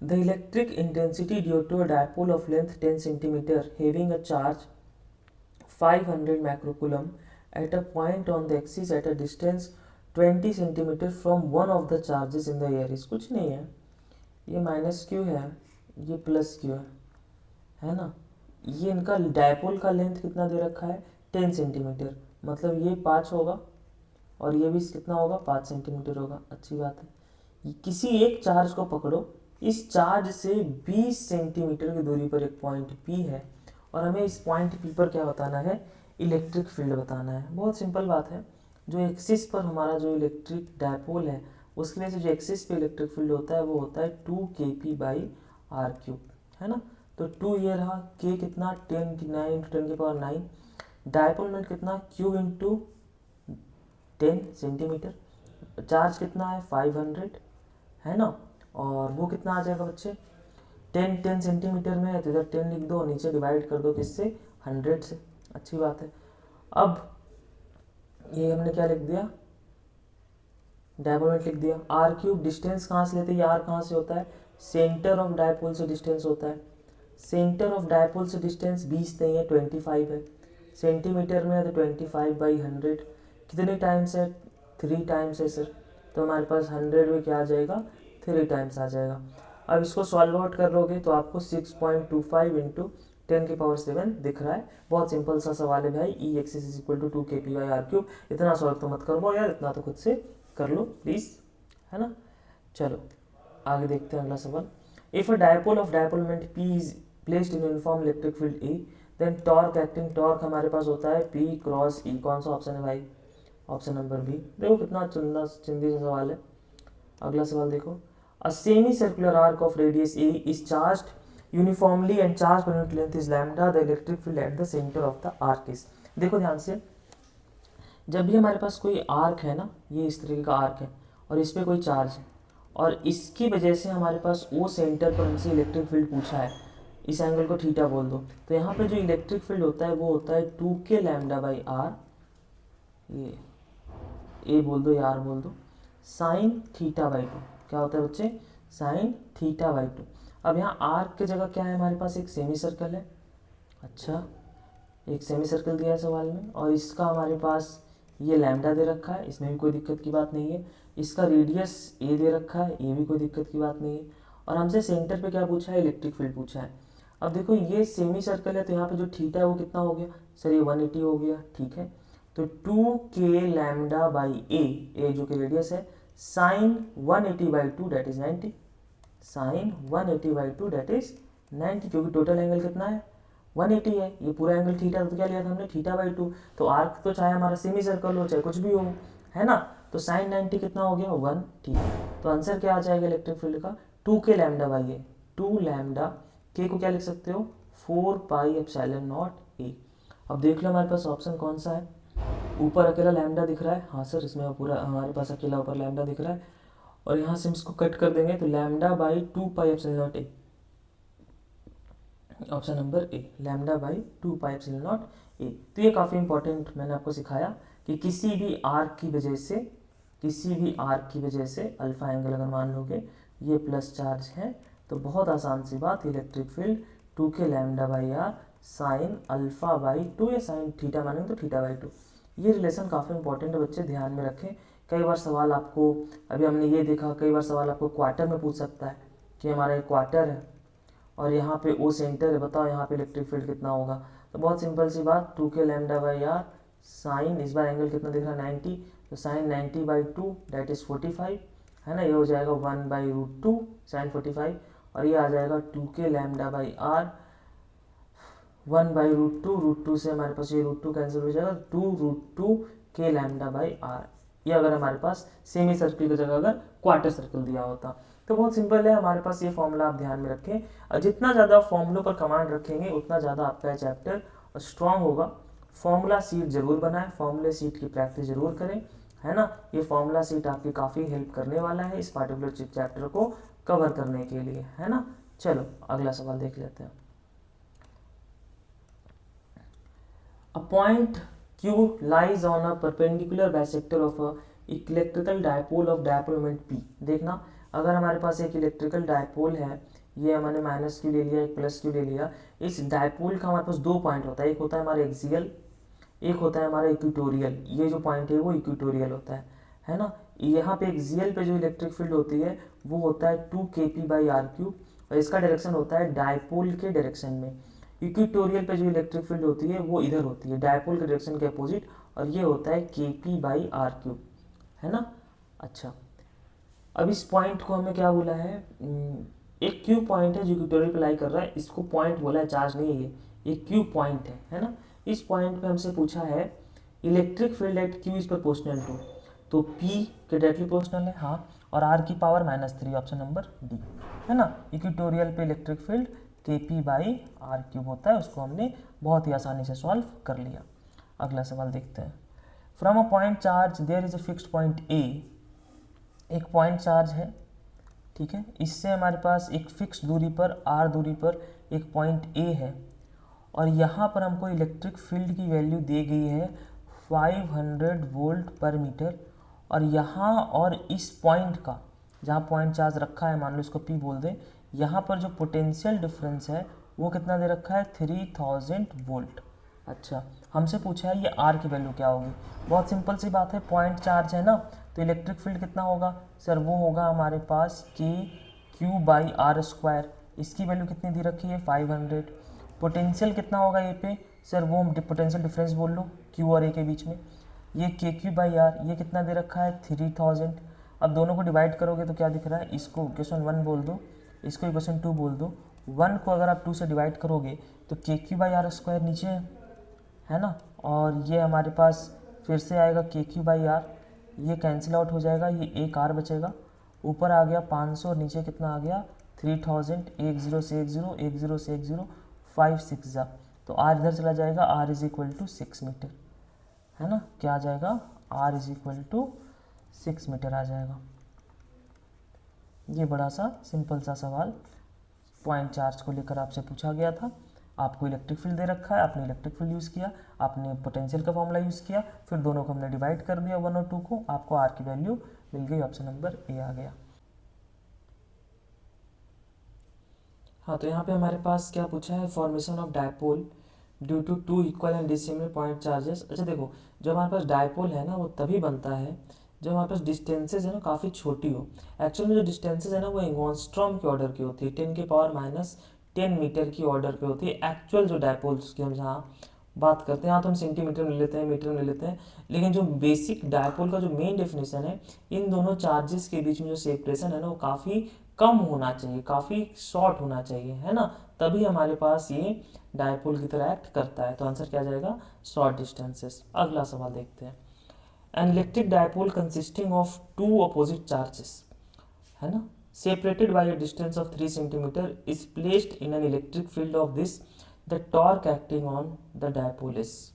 देखो यहाँ पे हमें ध्यान देना, एंगल के बारे में कोई जानकारी नहीं दी है, ध्यान देना। हमारे पास हमें बोला है कि एक डायपोल है -q, यानी हमारे पास -q और +q, और हमने ये हमारे पास डायपोल के बीच में जो लेंथ है वो 3 सेंटीमीटर है, इस placed an electric field of this, हमने इसको एक इलेक्ट्रिक फील्ड के रीजन में रखा है। तो जब हमें कुछ नहीं माना था, हम स्टेबल मान के चलेंगे। हम क्या मान के चलेंगे, स्टेबल मान के चलेंगे। हमारे पास जो इलेक्ट्रिक फील्ड और उसका एंगल क्या ले लेंगे, 0 ले लेंगे। तो हमारे पास टॉर्क क्या होता है सर, ये PE sin थीटा, है ना, क्या होता है PE sin थीटा। दो कंडीशन है हमारे पास, हम थीटा को क्या ले सकते हैं 0, या ले सकते हैं 90। 0 लेंगे तो टॉर्क कितना हो जाएगा 0, 0 कोई ऑप्शन नहीं है ना। तो यहाँ पर शायद हमारे पास 90 डिग्री की बात करी गई है, बट यहाँ पर सवाल में एक गलती है इस क्वेश्चन में, आपको बताना चाहिए कि किस एंगल की बात हो रही है ना। अब यहाँ पे 90 ले लोगे तो sin 91 हो जाएगा, तब तो P इंटू ई करना है बेसिकली, और आंसर निकल के आ जाएगा। बट इस सवाल में बोलूँगा, प्रीफर करूँगा आप इसे छोड़ दो, ये बोनस ही है, क्योंकि बिना आप एंगल दिए आप कुछ भी नहीं बता सकते, क्योंकि सवाल में हमें एंगल नहीं दिया है। ठीक है, अगला सवाल देखते हैं।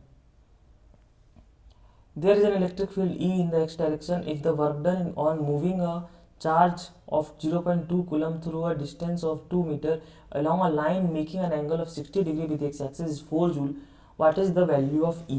अब देखो मैंने एक रिलेशन आपको बताया था थोड़ी देर पहले कि जो हमारा इलेक्ट्रिक फील्ड है वो होता है हमारे पास del V by del X, और यहाँ पर जो हमारा v है वो क्या आ जाएगा integral of e into D x, ऐसे लेके चले थे हमने। अब हमसे बोला है सवाल में कि अब ध्यान देना कि जैसे जैसे आप, यहाँ माइनस साइन होता है, जैसे जैसे आप, यहाँ भी माइनस साइन होगा, जैसे जैसे आप इलेक्ट्रिक फील्ड की डायरेक्शन में जाते हैं ना, इलेक्ट्रिक फील्ड की डायरेक्शन में जाते हैं तो पोटेंशियल क्या होता है डिक्रीज होता है। पोटेंशियल क्या होता है डिक्रीज, इस बात को ध्यान रखना। दो नोट पॉइंट है, पहला note point in the direction of electric field, in the direction of electric field potential decreases. Potential क्या करता है डिक्रीज करता है, वो हमारा माइनस एन वही बता रहा है ना, माइनस एन ही बता रहा है हमारे पास, minus del V by del X, कि हमारा जो इलेक्ट्रिक फील्ड के डायरेक्शन में हमारा जो पोटेंशियल है वो डिक्रीज करेगा। और जो दूसरी बात है वो ये है in the direction perpendicular to electric field, in the direction perpendicular to electric field potential remains unchanged, potential remains unchanged. मतलब हमारे पास परपेंडिकुलर डायरेक्शन में पोटेंशियल चेंज नहीं होगा। अब सवाल देखो, हमसे बोला है कि इलेक्ट्रिक फील्ड कहाँ है, सर एक्स डायरेक्शन में इलेक्ट्रिक फील्ड है। मैंने कहा ठीक है, इलेक्ट्रिक फील्ड एक्स डायरेक्शन में है, ये हमारा एक्स डायरेक्शन। आगे बोलो, if the work done on moving a 0.2 coulomb charge through a distance of 2 metre. अच्छा, हम यहाँ से 60 डिग्री एंगल पर 2 मीटर डिस्टेंस चल रहे हैं, क्या चल रहे हैं 2 मीटर डिस्टेंस चल रहे हैं एक पॉइंट चार्ज को लेकर। मैंने कहा ठीक है, एक पॉइंट चार्ज को हम लेकर 2 मीटर का डिस्टेंस चल रहे हैं 60 डिग्री के साथ, तो हमें जो काम करना पड़ रहा है वो 4 जूल का करना पड़ रहा है। मतलब हमें यहाँ से यहाँ लेके जाने में जो वर्क डन करना पड़ा वो 4 जूल का करना पड़ा। तो आप मुझे बताओ कि इलेक्ट्रिक फील्ड कितना है। तो मैंने कहा वर्क डन 4 जूल है। मैंने कहा हाँ बिल्कुल सही बात है सर। और हमसे पूछा है इलेक्ट्रिक फील्ड क्या होगा। बहुत सिंपल सवाल है, मैंने जो बताया इलेक्ट्रिक फील्ड के डायरेक्शन में पोटेंशियल डिक्रीज करता है। तो देखो ध्यान से, ये 2 मीटर चल रहा है हाँ, और अगर हम यहाँ पे ध्यान दें तो हमसे कोई डायपोल नहीं बोला है, हमसे एक चार्ज बोला है कि सिंपल हमारे पास एक चार्ज है। कितना चार्ज है 0.2 कूलम का। तो हम Q इंटू वी से क्या निकाल सकते हैं सर, वो हमारे पास आ जाएगा उसकी पोटेंशियल एनर्जी। हाँ बिल्कुल सही बात है, इसमें कोई दिक्कत की बात नहीं है। लेकिन ये वर्क डन है, ये जो वर्क डन हुआ ये वर्क डन कौन से डायरेक्शन में हुआ सर। अगर मैं एक्स डायरेक्शन में देखूं तो ये 2 का कितना कंपोनेंट होगा सर। देखो परपेंडिकुलर डायरेक्शन में लेके जाने में कोई वर्क डन करना पड़ा होगा क्या, सोचो ध्यान से। परपेंडिकुलर डायरेक्शन में कोई इलेक्ट्रिक पोटेंशियल चेंज ही नहीं होता। और वर्क डन क्या होता है सर, वर्क डन होता है Q इंटू डेल्टा वी। क्या होता है Q इंटू डेल्टा वी। अब अगर मैं इस 2 को 2 कॉम्पोनेंट कर लूँ, इस 2 को कि सर ये 60 डिग्री पर ये वाला एंगल कितना हो गया 2 cos 60। तो cos 60 कितना 1/2, मतलब हमारे पास ये कितना आ गया 1 मीटर है ना, ये कितना आ गया 1 मीटर। और इस 2 का इधर वाला कंपोनेंट कितना होगा सर, ये हो जाएगा 2 sin 60 दैट इज √3/2 यानी √3। ये कितना आ गया √3। अब मुझे एक बात बताओ, आप इलेक्ट्रिक फील्ड किधर है सर, इलेक्ट्रिक फील्ड इधर की तरफ है। इस डायरेक्शन को, इस मोशन को आप दो डायरेक्शन में तोड़ सकते हो। जो भी हमारे पास 2D मोशन है उसको आप दो डायरेक्शन में जोड़ सकते हो। तो यानी ये हमारे पास थोड़ा x में चला होगा और थोड़ा y में चला होगा। y डायरेक्शन में चलने में इसे कोई वर्क डन नहीं करना पड़ा, क्योंकि y डायरेक्शन में जो पोटेंशियल है वो सेम है।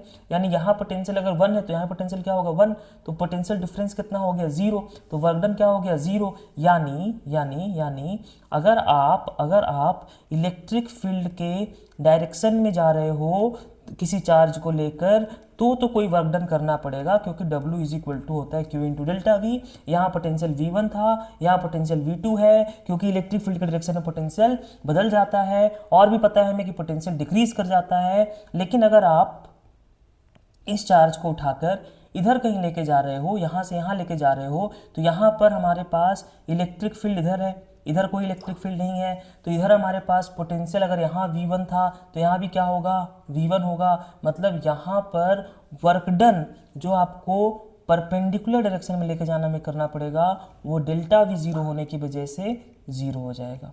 क्या हो जाएगा 0। मतलब इस चार्ज को यहाँ से यहाँ ले जाने के लिए केवल वो वाला वर्क डन देखो जो इधर की तरफ हुआ, इलेक्ट्रिक फील्ड के डायरेक्शन में हुआ। अच्छा, इलेक्ट्रिक फील्ड के डायरेक्शन में हमारे पास डिस्प्लेसमेंट कितना हुआ 1 मीटर, अभी निकाला हमने 2 cos 60 से। और हमारा वर्क डन कितना दे रखा है सर, वर्क डन हमें दे रखा है 4 जूल। तो ये क्या होगा फोर्स, यानी फोर्स इंटू डिस्प्लेसमेंट कितना 1 मीटर, वो कितना 4 है ना। फोर्स कितना sir Q into E is equal to कितना, ध्यान देना Q इंटू ई इंटू हमारा डिस्प्लेसमेंट कितना हुआ सर 1 मीटर हुआ फील्ड के डायरेक्शन में, तो इंटू 1 इज इक्वल टू कितना आ जाएगा 4।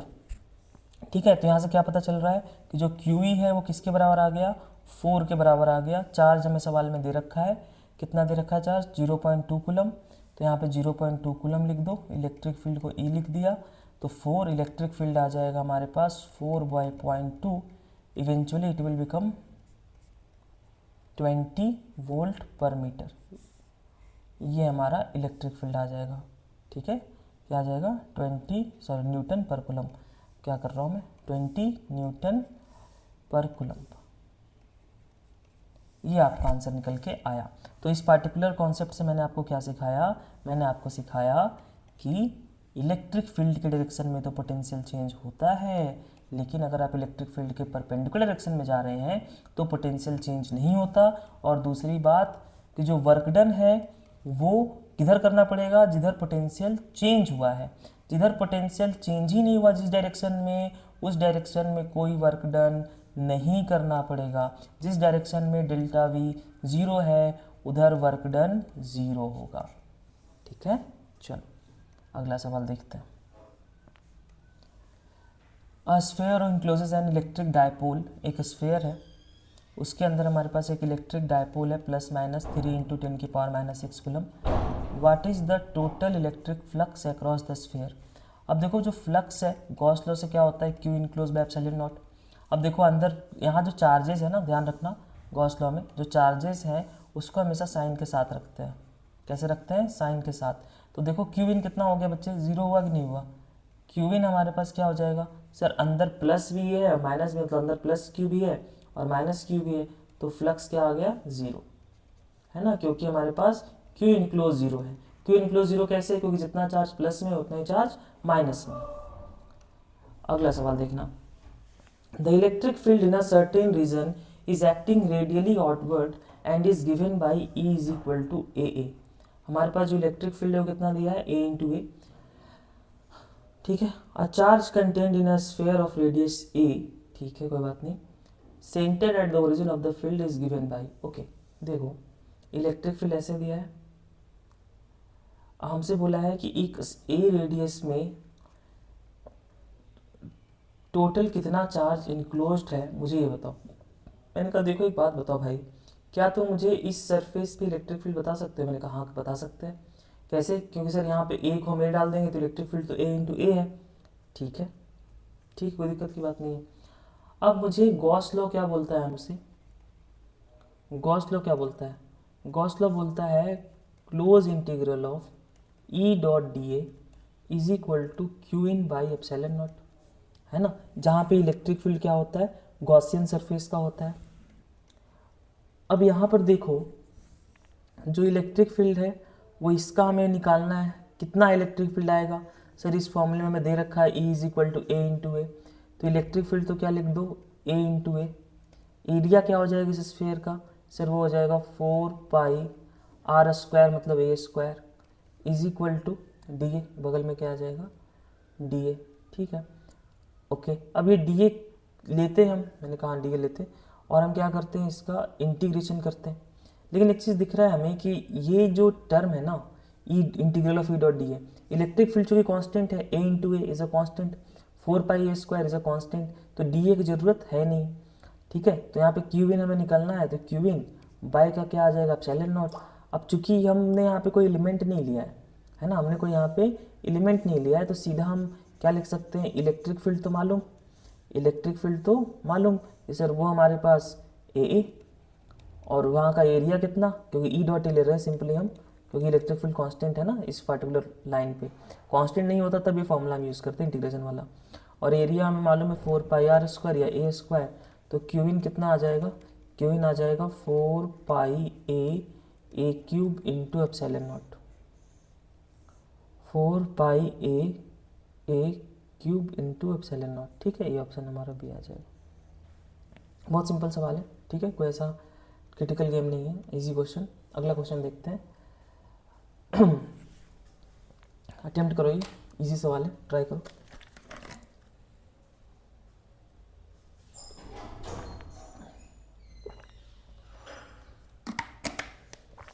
हमसे पूछा है सवाल में, what is the flux through a cube of side A, एक क्यूब है साइड ए का, ठीक है, इससे हमसे पूछा है फ्लक्स, कहाँ से पूछा है, वन ऑफ इट्स, एक पॉइंट चार्ज हमने रख दिया इसके कॉर्नर पे, तो बताओ इससे फ्लक्स कितना होगा। इसका आंसर क्या जाएगा, ठीक है। अब देखो ध्यान से, यहाँ पर जो आंसर जाएगा ना, वो जाएगा Q बाई 8 एप्सिलॉन नॉट, क्या जाएगा, Q बाई 8 एप्सिलॉन नॉट। 8 नहीं दिख रहा, यहाँ 8 होगा इस सवाल में, है ना, ध्यान देना कैसे। अब ये जो फॉर्मूला होता है इलेक्ट्रिक फ्लक्स का, ये होता है Q in by epsilon not. अब ये सवाल बहुत ही स्टैंडर्ड सवाल है, आपने अपने न जाने 12th में भी किया होगा, कितने बार देखा होगा। जो ये क्यूब के हम कॉर्नर पे जब चार्ज रखते हैं ना, तो केवल 1/8 पार्ट ही अंदर होता है, बाकी सारा पार्ट बाहर होता है। अपने रूम के आप किसी भी कॉर्नर को देख लो, आपको क्लिक इमेजिन होगा कि सर वहाँ पर अगर आपने कोई चार्ज रखा है ना, तो केवल 1/8 पार्ट ही अंदर है, बाकी सारा पार्ट क्या है, बाहर। मतलब हमें क्या करना पड़ेगा, अगर हम इस पूरे चार्ज को कवर करना चाहते हैं, तो हमें ऐसे ऐसे 8 क्यूब्स रखने पड़ेंगे, एक क्यूब इसके बगल में, एक ऊपर, एक इसके बगल में, एक पीछे, ऐसे 4 क्यूब ऊपर आएंगे, 4 क्यूब नीचे आएंगे, तब ये बीचों बीच माना जाएगा, पूरा चार्ज हमारे पास सेंटर में कंटेंड होगा। तो एक क्यूब के अंदर केवल 1/8 पोर्शन ही है, और हमारे पास फ्लक्स का फॉर्मूला क्या होता है गॉस लॉ का, क्यू इनक्लोज। तो इनक्लोज चार्ज कितना हो गया, 1/8, इसलिए आंसर क्या चला जाएगा, Q/8 एप्सिलॉन नॉट। ये सवाल देखो, A charge Q is enclosed by a Gaussian spherical surface of radius r. ठीक है, if the radius is doubled then the output flux will be,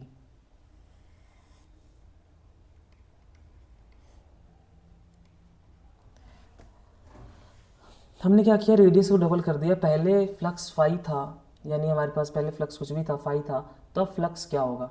अब सुनना, इलेक्ट्रिक फ्लक्स का मीनिंग क्या होता है। जब भी आप इलेक्ट्रिक फ्लक्स की बात कर रहे हो, तो पहले इसका क्वालिटेटिव मीनिंग समझना।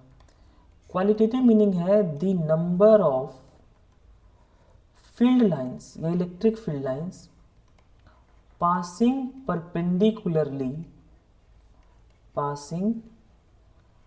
Perpendicularly through any surface. किसी सरफेस से कितने फील्ड लाइंस परपेंडिकुलरली क्रॉस कर रहे हैं, उसको हम फ्लक्स बोलते हैं, है ना। बेसिक मीनिंग तो यही है फ्लक्स का। अब मुझे एक बात बताओ, अगर यहाँ पे पॉइंट Q चार्ज था, प्लस Q चार्ज था, मान लो इससे पहले 10 फील्ड लाइंस निकल रहे थे, या मान लो 5 फील्ड लाइंस निकल रहे थे, तो जब आपने रेडियस डबल कर दिया, तो क्या इससे निकलने वाले लाइंस ज़्यादा हो गए, नहीं ना, वो तो 5 थे, तो पहले इस सरफेस से 5 फील्ड लाइंस क्रॉस कर रहे थे। अब अगर आपने रेडियस को डबल भी कर दिया, रेडियस आपका डबल भी हो गया, तब भी जो फील्ड लाइंस है यही पांचों तो आगे क्रॉस करेंगे। क्या नंबर ऑफ फील्ड लाइंस बढ़े क्रॉसिंग पर यूनिट एरिया? नहीं सर, नहीं बढ़े। तो यानी अगर हमारे पास नंबर ऑफ फील्ड लाइंस ही नहीं बढ़े हैं, अगर नंबर ऑफ फील्ड लाइंस ही नहीं बढ़े तो हमारा फ्लक्स चेंज होगा क्या? नहीं होगा। तो फ्लक्स का डेफिनेशन याद रखें, the number of field lines passing perpendicularly through any surface. थोड़ी राइटिंग मेरी अच्छी नहीं है, I will try to improve soon, in pen type पे धीरे धीरे ज़्यादा बन जाएगी। फिलहाल आगे देखते हैं। तो यहाँ पे हमारे पास जो क्या रहने वाला आंसर इसका, इसे सेम रहेगा, फ्लक्स थोड़ी बदला, क्योंकि फ्लक्स का डेफिनेशन क्या है? The number of field lines passing perpendicularly through any surface, है ना। और क्वांटिटेटिव मीनिंग फिर हमारे पास आता है integral of E dot D A. But पहले तो हम क्वालिटेटिव से समझ लेंगे, क्वालिटेटिव से सॉल्व हो रहा है, और ये भी करोगे तो आंसर क्या आने वाला है? सेम ही आने वाला है। क्योंकि इलेक्ट्रिक फील्ड, अगर आप सोचो सर आपको, नहीं सर हमें तो विश्वास नहीं है आपकी बातों पर, हम तो फॉर्मूले से जाएंगे। मैंने कहा फॉर्मूले से ले जाओ बच्चे, ई डॉट डी ए है ना, मैंने कहा हाँ यही है। पहले इलेक्ट्रिक फील्ड क्या रहा होगा सर? ज़्यादा, क्योंकि इलेक्ट्रिक फील्ड कैसे डिपेंड करता है? आर स्क्वायर पे। तो बाद में एरिया बढ़ा है इस सरफेस का, लेकिन इलेक्ट्रिक फील्ड उसी प्रोपोर्शन में कम हो गया, मतलब फाई जितना पहले था उतना ही बाद में भी रहेगा। ठीक है ना, देखो ना, पहले इलेक्ट्रिक फील्ड ज़्यादा होगा क्योंकि ये पास पॉइंट है, अब यहाँ पे भी इलेक्ट्रिक फील्ड क्या होगा? कम हो जाएगा, क्योंकि आर स्क्वायर पे डिपेंड करता है ना electric field, inversely R square पे डिपेंड करता है। ओके ठीक है, अब एक अच्छा सवाल आपके पास आया है, ये आपका गुड क्वेश्चन है, अटेम्प्ट करें एक बार, इसको पॉज करके अटेम्प्ट करें।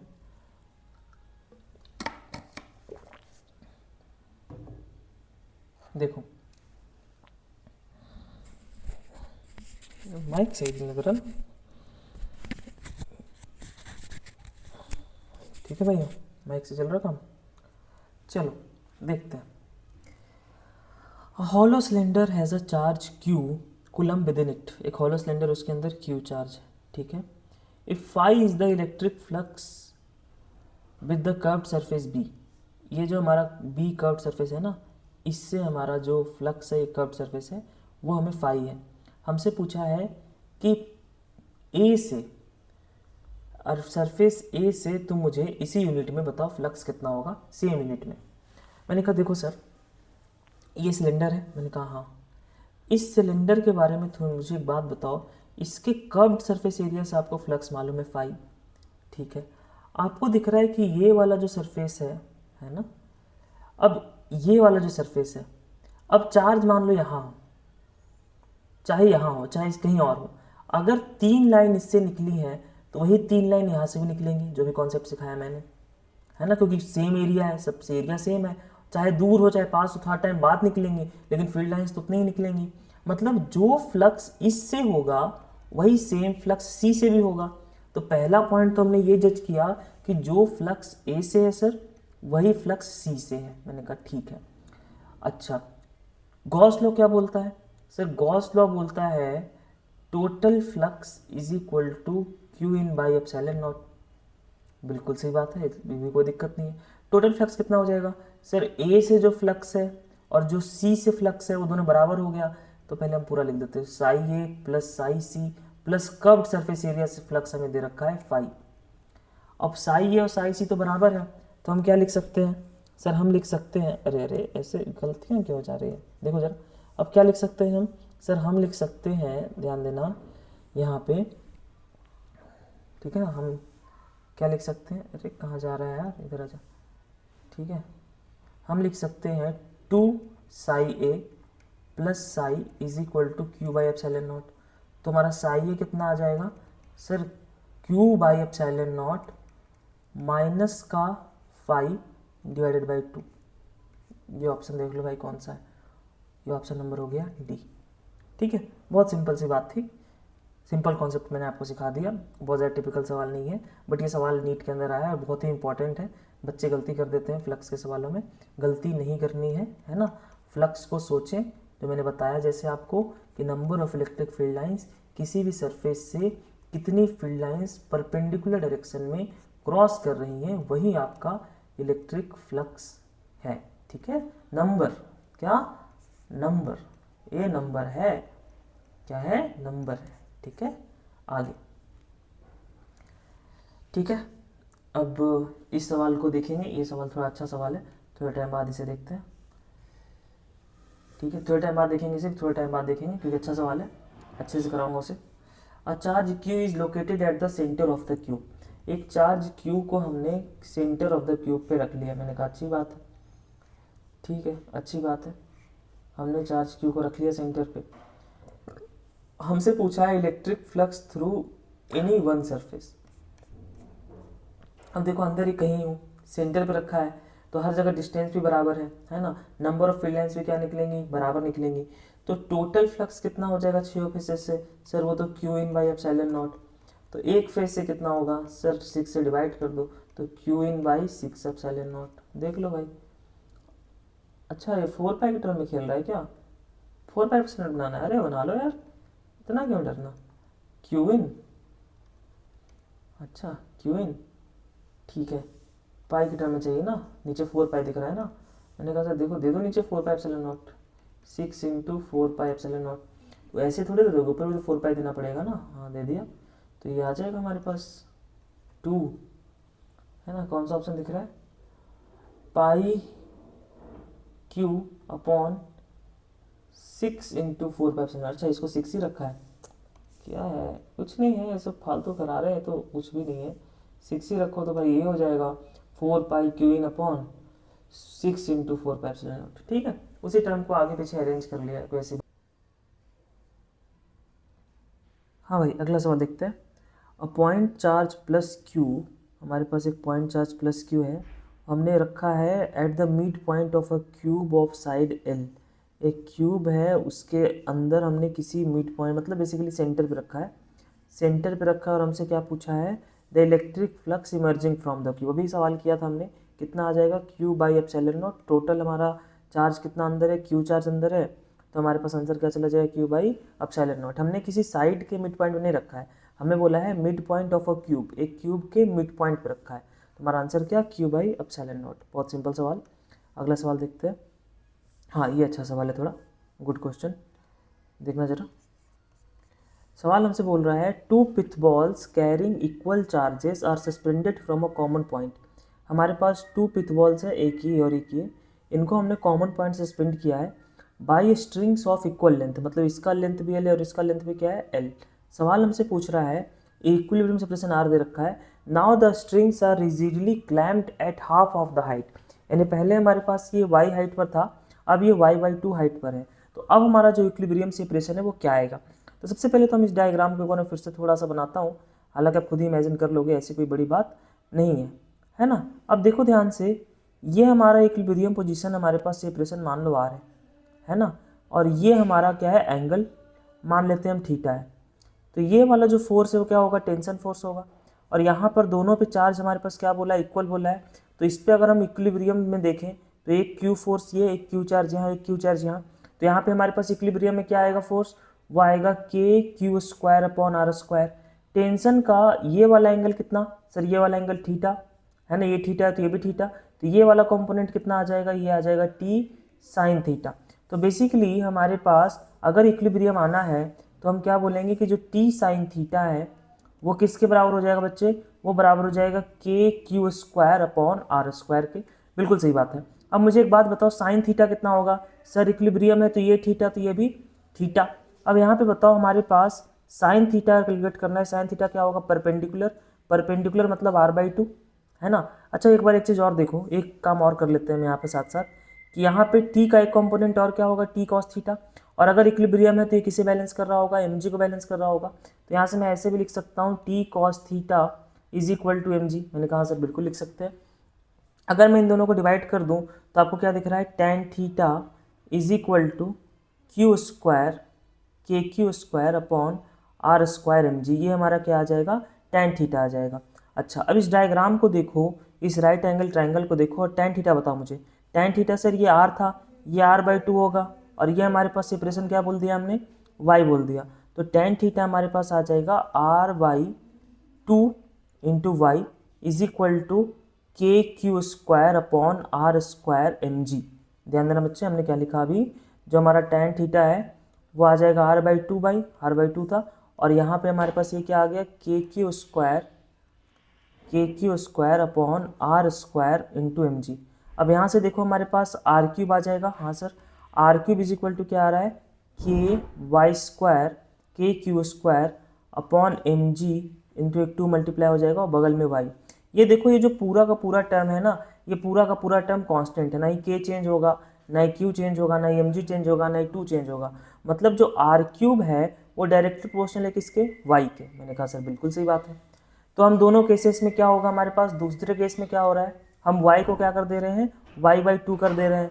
तो r के साथ क्या होगा, तो सर हमारे पास चूंकि r cube is proportional to y, या हम ये लिख सकते हैं r cube by Y is equal constant, है ना, y को इधर ले आओ, r cube by Y is equal to constant. इसको हमने k की जगह c बोल दिया क्योंकि k पहले ऑलरेडी यूज हो चुका है। तो हम यहाँ पे क्या लिखेंगे कि जो पहले सेपरेशन था r क्यूब अपॉन वाई, बाद में सेपरेशन मान लो हमारे पास इक्विलिब्रियम r डैश हो गया, और नया जो हमारा y का चेंज करो क्या हो गया, y बाई 2। मैंने कहा बिल्कुल सही बात है, y से y क्या हो जाएगा, cancel out. r dash cube क्या आ रहा है बच्चे, ये आ रहा है r क्यूब बाई 2, यानी जो r डैश आ जाएगा वो कितना आ जाएगा, r upon cube root of 2, है ना, क्या आ जाएगा, क्यूब रूट ऑफ 2। कौन सा ऑप्शन है ऐसा, r अपॉन क्यूब रूट, ये ऑप्शन है हमारे पास। तो बहुत सिंपल है, हमने सिंपली क्या किया, एफ बनाया, फोर्स बॉडी डायग्राम बनाया, फिर टैन थीटा की वैल्यू निकाली, टैन थीटा की वैल्यू निकाल के हमने टैन थीटा डायग्राम से देखा, टैन थीटा डायग्राम से कितना दिख रहा है सर, परपेंडिकुलर यानी r बाई 2 अपॉन बेस यानी y, और फिर हमने टैन थीटा निकाल लिया। तो टैन थीटा से पता चला कि हमारे पास ये जो पूरा का पूरा टर्म है कांस्टेंट है, यानी r cube is directly proportional to y, यानी r cube by Y is equal to constant. तो हम क्या करेंगे यहाँ पे simply R cube by Y को कांस्टेंट कर लिया। पहले जो आर क्यूब बाई वाई की वैल्यू थी ये थी, बाद में हमसे पूछा है कि आर डैश बताओ, जब वाई हमारा क्या हो गया है, वाई बाई 2 हो गया है, उस वैल्यू को यहाँ पुट किया, हमारे पास फाइनली बाद का इक्विलिब्रियम सेपरेशन निकल के आ गया। आई होप आपको ये समझ में आया होगा, है ना। अगला सवाल देखते हैं। A Q charge Q is placed at the centre of the line joining two equal charges. दो इक्वल चार्जेस हैं हमारे पास, प्लस क्यू है, प्लस कुछ ही मान लो, प्लस प्लस नहीं बोलते हम, हमारे पास हमें नहीं पता प्लस है माइनस है, तो हम बोल देते हैं हमारे पास एक चार्ज क्यू यहाँ है और एक क्यू चार्ज यहाँ है। इसको हमने एक लाइन में रखा है और हमने एक स्मॉल क्यू चार्ज को इसके सेंटर पर रखा। The system of the three charges will be in equilibrium if Q is equal to. पहले तो हमें बोला है कि तीनों सिस्टम को हमें इक्विलिब्रियम में रखना है। मैंने कहा ठीक है, यानी अगर आप इसको ए बोल रहे हो, ये पूरा सेपरेशन, तो ये ए बाई 2 है और ये भी क्या है, ए बाई 2 है, इसमें कोई दिक्कत की बात नहीं है। सर ए बाई 2 से समझ नहीं आता, थोड़ा एक काम कर लेते हैं इसको, है ना। इसका एक काम और हम कर सकते हैं कि हम इसको क्यू बोल रहे हैं तो ये आर है, तो ये भी क्या होगा आर, क्योंकि सेंटर की बात है। अब मुझे एक बात बताओ, इस क्यू पे ये वाला क्यू सेम डायरेक्ट नेचर का है, ये दोनों चार्ज, तो ये क्या करेगा, रिपेल करेगा, ऑब्वियस ही बात है, चाहे तो दोनों माइनस होगा चाहे दोनों प्लस होगा। तो इस पे जो फोर्स लगेगा वो क्या लगेगा, के क्यू स्क्वायर अपॉन 2r का होल स्क्वायर, इसमें कोई दिक्कत की बात नहीं है। अब सोचो ध्यान से, अगर इस क्यू चार्ज का नेचर इस क्यू चार्ज के जैसा ही हो गया, मतलब अगर ये पॉजिटिव था तो ये पॉजिटिव ही हो गया, तो ये भी क्या करेगा, रिपेल करेगा, तो क्या कभी ये इक्विलिब्रियम में आ सकता है क्या, आ सकता है क्या, अरे भाई आ सकता है क्या, नहीं आएगा ना। देखो ना यहाँ पे क्या हुआ, हमारे पास ये वाला फोर्स भी इधर है और अगर ये भी पॉजिटिव, दोनों पॉजिटिव हो गए तो ये भी क्या करेगा, इसे धक्का देगा, तो कभी ये इक्विलिब्रियम में नहीं आ सकता। तो अगर इक्विलिब्रियम में आना है तो इसका नेचर, जो हमारे पास क्यू का नेचर है, ये क्या होना चाहिए, अपोजिट टू प्लस क्यू, है ना, या हमारे पास जो भी क्यू का नेचर रहा होगा। तो ये जो दो ऑप्शन है ये तो गलत हो गए, क्योंकि हमारे पास क्यू के अपोजिट ही होना चाहिए। ठीक है, अब देखो ध्यान से, ये हमारे पास क्या होगा, इसके अपोजिट नेचर का होगा, ऑब्वियस ही बात है, ये समझ में आया आपको। अब मुझे बताओ कितना फोर्स लगा रहा होगा, सर वो फोर्स लगा रहा होगा इधर की तरफ, कितना, के क्यू बाई आर स्क्वायर, और इक्विलिब्रियम पे मतलब नेट फोर्स जो क्यू पर है वो क्या है, 0, मतलब जितना फोर्स लेफ्ट में आएगा उतना ही फोर्स राइट में आएगा, तभी कहानी बनेगी। तो हमारे पास कहानी क्या बनी सर, हमारे पास बन जाएगा ये K Q square upon 4r square is equal to K Q upon R square से आर स्क्वायर गया, के से के गया, एक क्यू से एक क्यू गया, तो क्यू इज इक्वल टू आ गया Q by 4। But Q by 4 देखते ही टिक मत कर देना, क्योंकि हमारे पास साइन क्या है, इसका अपोजिट है, अभी हमने देखा, है ना। तो माइनस का क्यू बाई 4, ये हमारा आंसर चला जाएगा। ठीक है, बहुत सिंपल है, बहुत आराम से देखो कैसे मैंने सॉल्व किया है, समझो एक बार, अटेम्प्ट करो, फिर एक बार फिर से ट्राई करो। चलो अगला सवाल देखो। 2 metallic spheres of radius 1 and 3 centimetre. दो मेटलिक स्फेयर्स हैं, एक का रेडियस 1 सेंटीमीटर है और दूसरे का रेडियस 3 सेंटीमीटर है। उनको क्या किया है हमने, उनको हमने कनेक्ट किया है एक वायर से।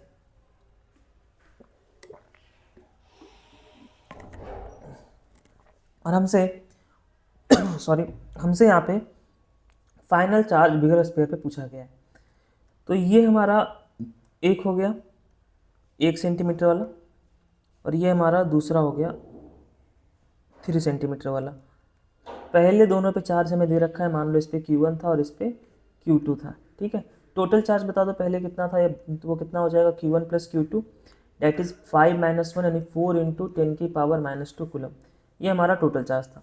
जब हमने इन दोनों को एक वायर से जोड़ा है तो क्या होगा, जब भी हम किसी दो बॉडीज़ को एक वायर से जोड़ते हैं तो फाइनली दोनों का पोटेंशियल सेम हो जाता है ना। फाइनली दोनों का पोटेंशियल सेम हो जाता है। तो बाद में मान लो इस पे चार्ज x बचा, तो इस पे चार्ज कितना बचा होगा, टोटल चार्ज Q था Q - x, और दोनों का पोटेंशियल क्या हो गया, सेम, यानी V1 = क्या कर दो, V2 कर दो। और हमारे पास पोटेंशियल क्या होता है सर, KQ/R। एक स्फीयर के लिए पोटेंशियल क्या होता है, KQ/R। तो सर हमारे पास ये क्या हो जाएगा, KQ, अब Q की जगह हम क्या लिख देंगे, x, तो KX/R1 = KQ - x, total charge से Q - x अपॉन R2, है ना। अब देखो रेडियस का रेशियो दे रखा है ना, एक हमारे पास 1 है, एक हमारे पास 3 है, तो x/1 = Q - x by R2 मतलब 3। यहाँ से देखो अगला लाइन में ये क्या हो जाएगा, ये हो जाएगा 3x = Q - x, यानी 4x = Q, x = Q/4।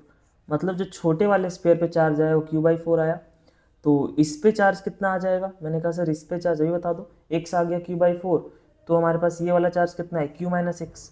तो हमें जो पूछा है बड़े वाले पे चार्ज वो कितना आ जाएगा, Q - x की वैल्यू, वही हमारा आंसर है। Q कितना और x कितना, Q/4, मतलब ये कितना आ जाएगा 3, है ना, 4 - 1 3 Q/4। अच्छा, और Q कितना था, अभी निकाला था हमने, Q कितना है सर 4 × 10⁻²। तो यहाँ हमने लिख दिया 4 × 10⁻² डिवाइडेड बाई 4, यानी आंसर आ गया 3 × 10⁻²।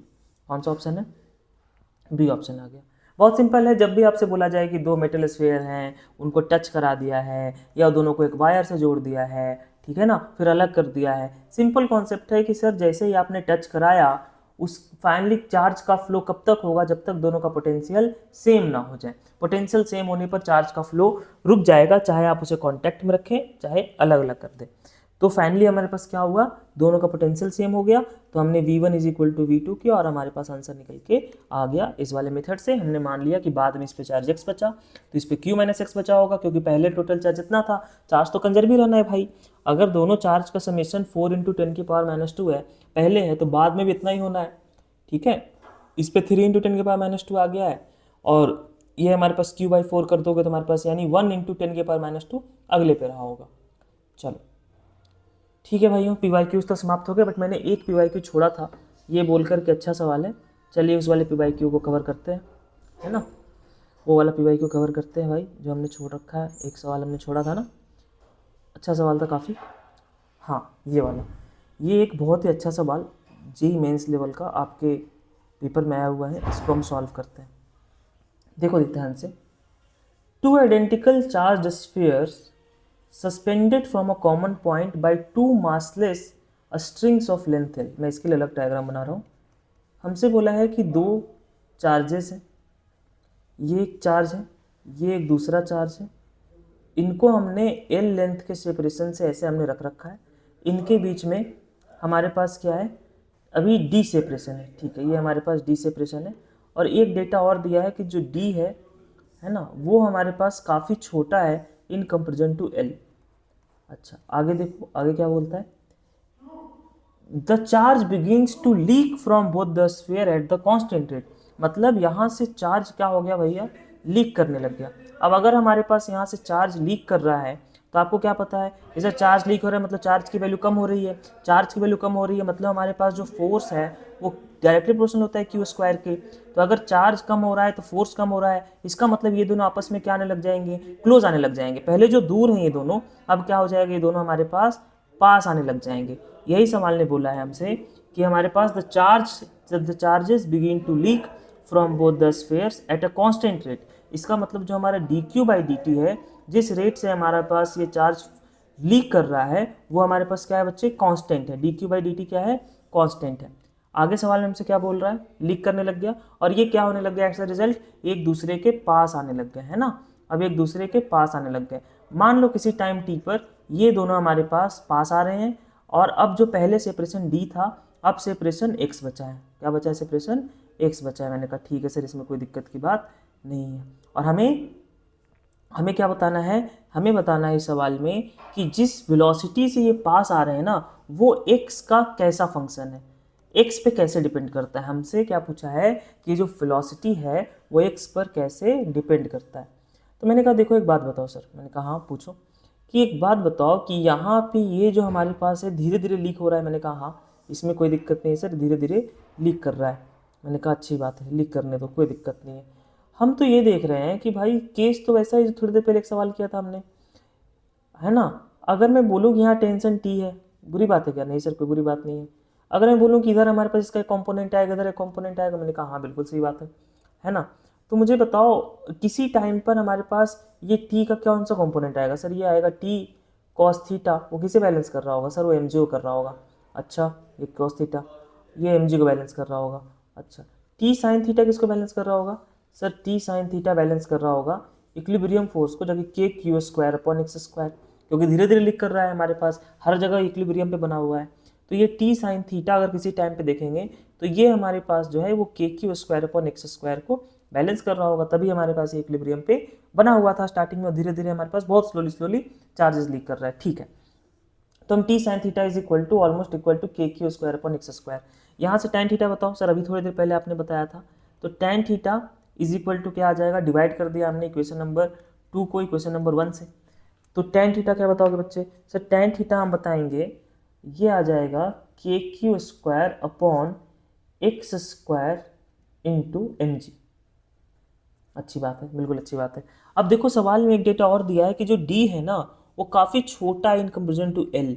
मतलब ये जो थीटा एंगल है ना एक बहुत छोटा है ना। ये थीटा एंगल क्या है, बहुत छोटा है, क्योंकि ये वाला लेंथ काफ़ी बड़ा है। एल हमारे पास क्या है बच्चे, काफ़ी बड़ा है, हमें एल काफ़ी बड़ा है, और आर इसके कंपेरिजन में हमारे पास काफ़ी छोटा है ना। तो ये वाला जो एंगल है, ये एंगल जो है ये हमारे पास जो तुम बनाओगे ये काफ़ी ज़्यादा छोटा निकल के आने वाला है। क्या निकल के आने वाला है, छोटा निकल के आने वाला है। तो अगर स्मॉल एंगल है तो हम स्मॉल एंगल अप्रोक्सीमेशन लगा सकते हैं क्या, मैंने कहा से बिल्कुल लगा सकते हैं। स्मॉल एंगल अप्रोक्सीमेशन क्या बोलता है हमसे, sir tan theta is equal to sine theta is equal to theta. अच्छा, तो टैन थीटा, अभी देखो जरा, अरे कहाँ जा रहे हो भाई, इधर मत जाओ। टैन थीटा क्या है ये, यहाँ से टैन थीटा बताओगे मुझे। मैंने कहा सर टैन थीटा तो यहाँ पे हमारे पास अगर हम टैन थीटा देखेंगे तो वो तो आ जाएगा x/2 अपॉन दिस लेंथ, जो लेंथ हमें मालूम नहीं है। हम साइन थीटा देखते हैं, ठीक है। Tan theta is equal to sine theta. Sine theta क्या सर, साइन थीटा आ जाएगा, ध्यान देना, साइन थीटा ये एल लेंथ है, हमें ये एल लेंथ दिया है, तो साइन थीटा आएगा हमारे पास ये वाली दूरी, दैट इज x/2, है ना। x/2 ना टोटल, अगर हमारे पास ये x था तो ये क्या हो जाएगा इस टाइम पे x/2 हो जाएगा। तो x/2 टैन थीटा क्या लिखोगे, देखो ध्यान से, tan theta perpendicular sine, tan theta is equal to sine theta. Sine theta क्या सर, साइन थीटा दिख रहा है हमारे पास ये x/2 अपॉन एल, क्या बच्चे, x/2 अपॉन एल, है ना। ये साइन थीटा आ गया और ये हमारा टैन थीटा और ये हमारा थीटा है। अब इस वैल्यू को यहाँ पुट करो जरा ध्यान से देखना, x/2l is equal to K Q square upon X square M G. यहाँ से क्या दिख रहा है, देखो हमारे पास जो x³ है वो डायरेक्टली प्रोपोर्शनल है क्यू स्क्वायर के। देखो बाकी सब कांस्टेंट है, k constant, 2l constant, mg constant. तो यहाँ से क्या दिख रहा है, जो x³ है वो डायरेक्टली प्रोपोर्शनल आ गया है क्यू स्क्वायर के। मैंने कहा अच्छी बात है, इसमें कोई दिक्कत की बात नहीं है। इस इक्वेशन को ध्यान रखो, है ना। इसको अगर दूसरे तरीके से ध्यान रखना है तो ऐसे भी ध्यान रख सकते हो, जो q है वो डायरेक्टली प्रोपोर्शनल है x की पावर 3/2 के। क्यों ऐसा बोल रहा हूँ मैं, क्योंकि q यहाँ पे कांस्टेंट नहीं है, q हमारे पास वेरिएबल है। q क्या है हमारे पास, वेरिएबल है। अब जरा देखना, आगे देखना मैं क्या कर रहा हूँ, ठीक है, इस बात पे ध्यान देना।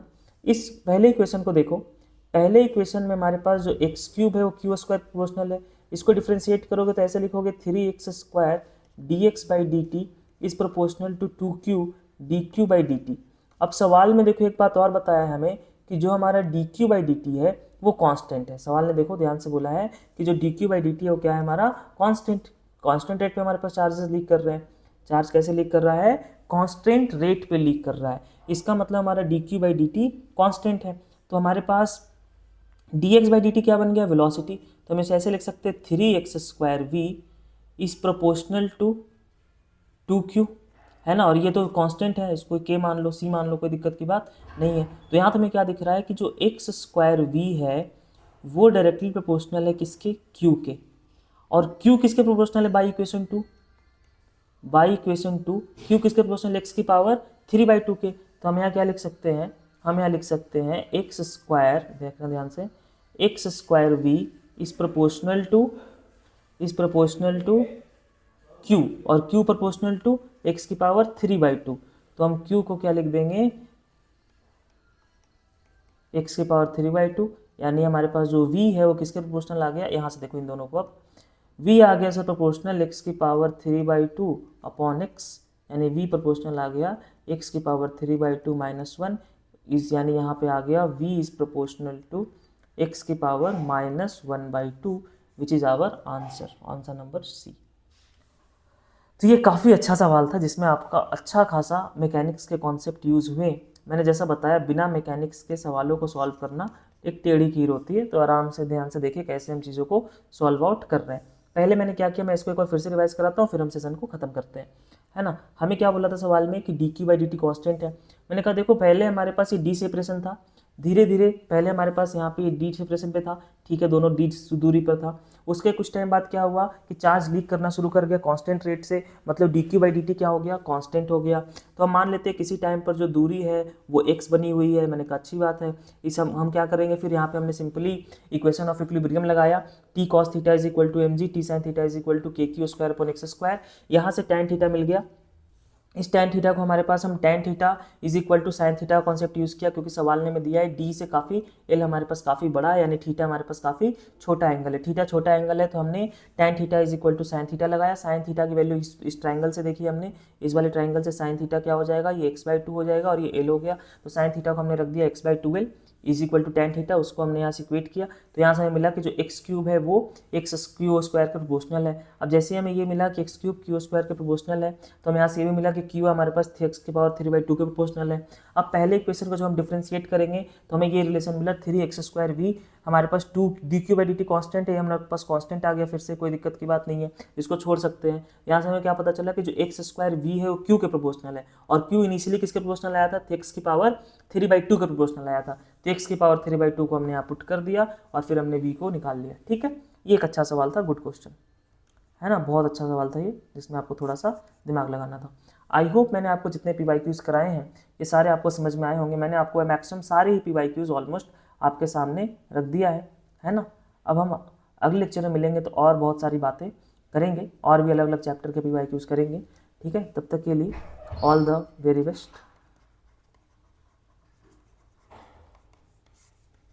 Do subscribe.